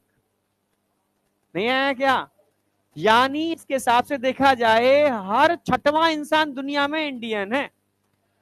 तो नीट में क्वेश्चन आता है किस सेंसस के अनुसार, आया नहीं अभी तक, किस सेंसस के अनुसार हर 6वां इंसान इंडियन है? तो मैंने अलग से लिख दिया है, मैंने या लिख दिया है मैंने, अकॉर्डिंग टू 2000 या 2001 सेंसस के अनुसार हर 6वां इंसान दुनिया में इंडियन है। 2000 के अनुसार, 1900 या 2011 की बात नहीं कर रहा, 2000 के अनुसार हर 6वां इंसान दुनिया के अंदर इंडियन है। आई, तो इंडिया तरक्की कर रहा है भाई, समझ रहे हो ना? हाँ, किसी में करे ना करे, इसमें तो तरक्की कर रहा है भाई। वैसे और भी जगह कर रहा है, ऐसी बात नहीं है, ठीक है। यहां तक समझ में आया? ये डेटा याद रहेगा। किस सेंसस के अनुसार? 2000 या 2001 के अनुसार हर 6वां इंसान इंडियन है। कोई डाउट? याद रहेगा। अब ये कहना चाह रही है एनसीईआरटी, 2 लाइनें इस पे क्वेश्चन आता है, ठीक है। ये कहना चाह रहे हैं अकॉर्डिंग टू 2000 या 2001 सेंसस जो रिपोर्ट आई है उसके अनुसार जो पॉपुलेशन ग्रोथ रेट है, रेट देखते हैं ना कितनी पॉपुलेशन ग्रोथ रेट है, पिछली में इसमें कितनी है, ठीक है, 1.7% है, अराउंड 1.7%। कैसे निकालते हैं भाई, एक साल में 1,000 लोगों में नए कितने लोग आए तो बढ़े भाई। नो डाउट कई लोगों की डेथ भी हुई होगी, ठीक है, कई पैदा भी होंगे, फाइनल निकल के क्या है, कितनी वृद्धि हुई, तो लगभग 17 लोग 1,000 लोगों में एक साल के अंदर बढ़े हैं, चाहे वो इमिग्रेशन से बढ़े हो, चाहे वो पैदा होने से बढ़े हो, समझ रहे हो। और डेथ रेट को दोनों का रेशियो निकाल करके तो ग्रोथ रेट कितनी आई, 1.7 के आसपास। ये हमने किसके अनुसार बात कर रहे हैं, ये हम 2001 के अनुसार। अगर मैं 2011 की बात करूं तो रेट बढ़ा है घटा है, पहले से बढ़ा है, अब लगभग कितना हो गया है, लेस देन 2% लिख रहे हैं, पर लेस देन 2% नहीं होगा, लगभग 2% के आसपास ही होगा, पर एनसीईआरटी लिख रही है लेस देन 2%। यानी क्या आरसीएच काम कर रहा है, यार कर तो रहा है पर मार्जिनल कर रहा है, नहीं है क्या, रेट तो बढ़ रही है ना, आरसीएच काम कर रहा है, हाँ, पर आरसीएच नहीं होता तो रेट और ज्यादा होती, कर रहा है पर मार्जिनल कर रहा है, ये एनसीईआरटी बोलती है। समझ में आया। रीजन ऑफ पॉपुलेशन एक्सप्लोजन, भाई इतना एक्सप्लोजन हो रहा है, क्यों हो रहा है भाई, एक जमाना था उस समय मैटरनल और फीटल मोर्टेलिटी रेट ज्यादा थी क्योंकि सुविधाएं नहीं थी, ठीक है, पर धीरे धीरे क्या हो रहा है, rapid decline in death rate कम हो रही है, पहले डेथ रेट ज्यादा थी क्योंकि फैसिलिटीज बढ़ रही है, मैटरनल मोर्टेलिटी रेट क्या हो रही है, पहले कम हो रही है, इन्फेंट मोर्टेलिटी रेट कम हो रही है क्योंकि टेक्नोलॉजी बढ़ गई, मेडिकल असिस्टेड प्रेगनेंसी हो रही है सारी की सारी, ठीक है। Increase in number of population in reproductive age, yes, मैं अक्सर कर बोलता हूँ ना कि मोदी जी के भाषण देखे हैं मैंने, उसमें बोलते हैं वो, हमारा इंडिया जवान है, यंग है, चाइना को धमकाते हैं वो, भाइयों बहनों, हाँ बिल्कुल सही, ठीक है, हमारा इंडिया जवान है, हम तो टक्कर ले जाएंगे किसी से भी क्योंकि हमारा इंडिया जवान है। कैसे निकालते हैं भाई जवान, भाई चाइना देखोगे तो बूढ़ा है क्योंकि वहां नंबर ऑफ लोग जो है, ठीक है, ओल्ड एज पर्सन के नंबर ज्यादा है, यंगर्स का नंबर कम है। हमारे यहाँ क्या होता है, इस समय ठंडी बढ़ रही है, ग्रामीण क्षेत्रों में देखना जो बूढ़े लोग होते हैं वो घर में नहीं लेटते, घर में बहू बेटियां सब होती हैं तो वो खाद डाल के बाहर ही लेटते हैं, ठीक है, गर्मियों में, ठीक है, पर आदत गर्मियों से पड़ी हुई है तो ठंडी में भी बाहर लेटेंगे, ठीक है, कोई केयर होती नहीं है, सुबह तक देखते हैं कि, हाँ समझ में आया। तो इंडिया में यही है, इंडिया में ना तो छोटे बच्चों की बहुत केयर है ना बड़े बुजुर्गों की केयर है, पर चाइना में केयर है इसलिए वो लोग मेंटेन रखते हैं, यहाँ केयर नहीं है इसलिए जवान लोग जिनमें दम है वो बचे रहते हैं, बाद बाकी ये चले जाते हैं, समझ रहे, इसलिए इंडिया जवान है। समझ में आया, हाँ यही है, सच है। रिप्रोडक्टिव एज समझ में आ गया, चलो। पॉपुलेशन ग्रोथ रेट किस पर डिपेंड करती है, ये जनरल डेटा है भाई, बर्थ रेट पर डिपेंड करेगी, डेथ रेट पर डिपेंड करेगी, माइग्रेशन पर भी करेगी, कितने लोग इमिग्रेट हो रहे हैं, इमिग्रेशन, एमिग्रेशन समझते हो ना, आई आई एम मतलब इमिग्रेशन, ई एम का मतलब है एमिग्रेशन, जाना, भाई इंडिया में कितने लोग बाहर से आ गए शरणार्थी की तरह तो भाई ग्रोथ तो बढ़ेगी ना, या कितने लोग माइग्रेट करके चले गए दूसरी जगह तो ग्रोथ रेट घटेगी, समझ रहे हो, तो इस पर भी असर पड़ता है, और एज एंड सेक्स रेशियो तो फर्क पड़ता ही है। अगर किसी जैसे इंडिया के अंदर एज, रिप्रोडक्टिव एज के लोग ज्यादा हैं, सेक्स फीमेल लोग ज्यादा हैं, तो उसकी ग्रोथ रेट ज्यादा होगी, ठीक है। तो एज में कौन सी एज आ गई, रिप्रोडक्टिव एज, एज में कौन सी एज आ गई, रिप्रोडक्टिव एज, सेक्स कौन सा आ गया, फीमेल, फीमेल में भी कौन सी एज आ गई, 15 से 44, 15 से 44, ठीक है, तो रिप्रोडक्टिव एज वही होती है 15 साल से लेकर के 44 साल, और सेक्स में क्या आ गया, फीमेल, फीमेल डिसाइड करते हैं क्या, रेशियो नहीं नहीं, फीटिसाइड हो रहा था, अब नहीं हो रहा, अब कहां हो रहा है भाई,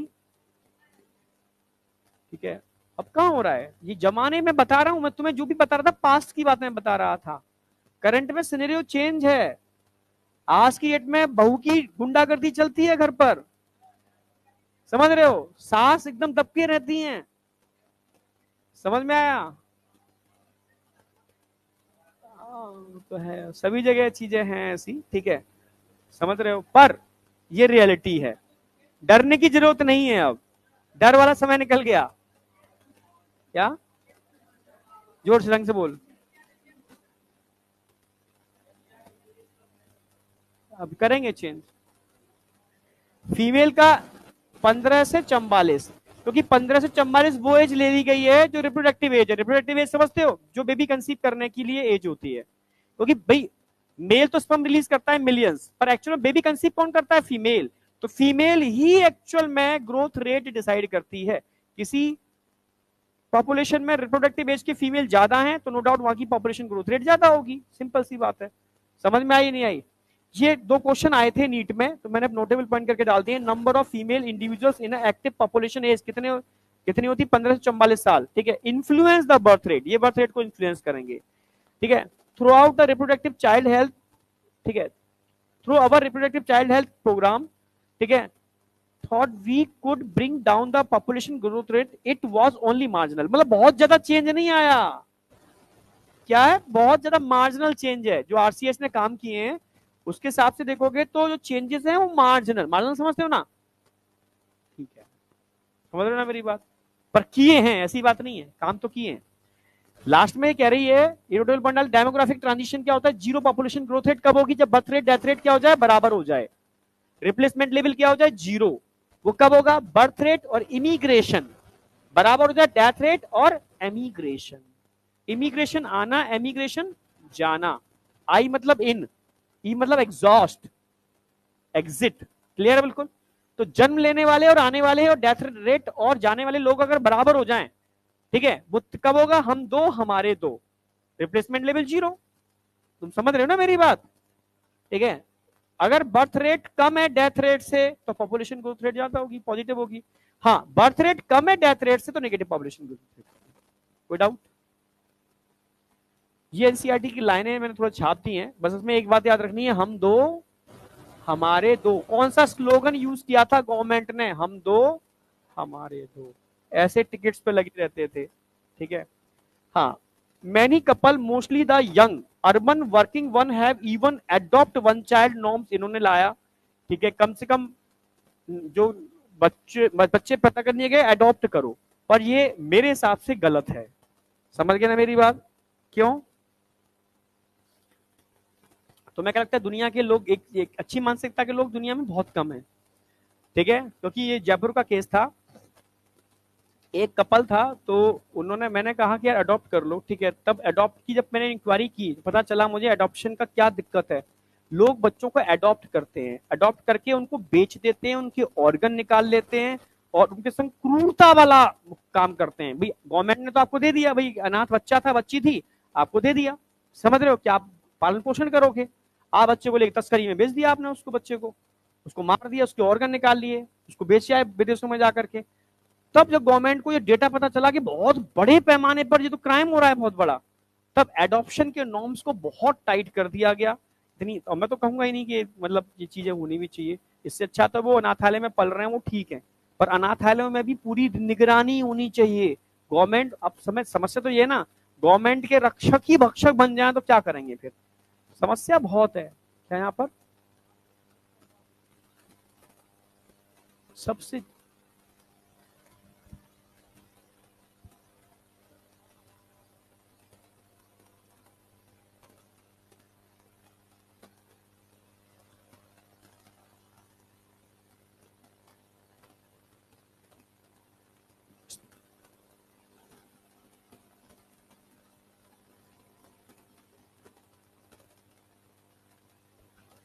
समझ में आया? समय बहुत खराब है।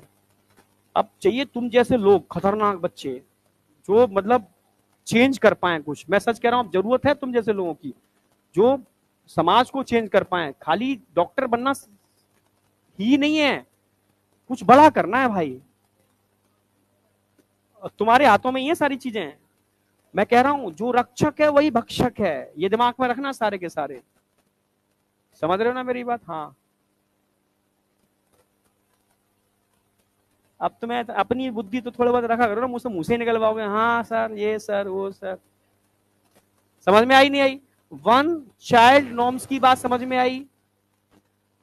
Old according to old NCERT. अब मोबाइल लेके क्या बैठे रहते हो उधर? इधर देखो, देखो। अभी पुरानी एनसीईआरटी के हिसाब से, अभी पुरानी एनसीईआरटी के हिसाब से चल रहा है 18 और 21 साल है, जानते हो ना? इससे पहले शादी नहीं होनी चाहिए। समझ, हाँ चेंज होगी, कहता हूँ पुरानी एनसीईआरटी के हिसाब से, ठीक है 18-21, समझ रहे हो? ये सही समय था शादी का, समझ में आया? पर आज की डेट में क्या हो रही है, और जल्दी नहीं हो रहा है तो बुढ़ापे पे हो रहा है, 30 साल पहुंच गया है। हाँ। बीडी सर कितने साल के हो गए? पता ही नहीं है किसी को भी। पूछना कितने साल के हैं, बताते नहीं है।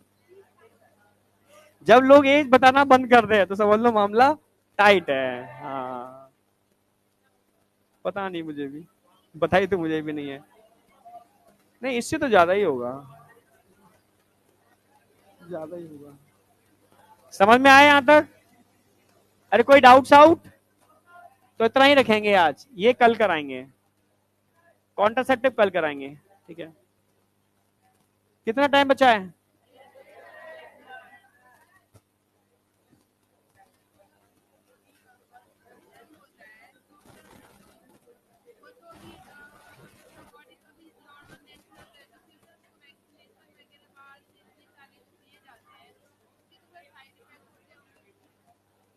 वैक्सीन,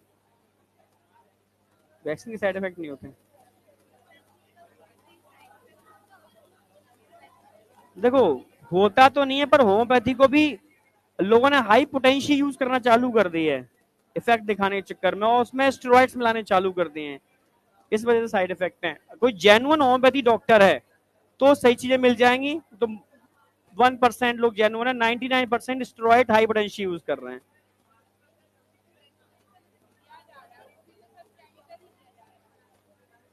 वैक्सीनेशन केमिकल नहीं होते, वैक्सीनेशन का मतलब है पैथोजन, अभी पढ़ाऊंगा इम्यूनिटी के अंदर, इनएक्टिव फॉर्म में या एट्यूनेटेड फॉर्म में या किल्ड फॉर्म में उन पैथोजन को बॉडी में इंजेक्ट करना जो बॉडी की इम्यूनिटी को डेवलप करते हैं, केमिकल नहीं है। हाँ, वो मैं बताऊंगा, अभी पढ़ाऊंगा।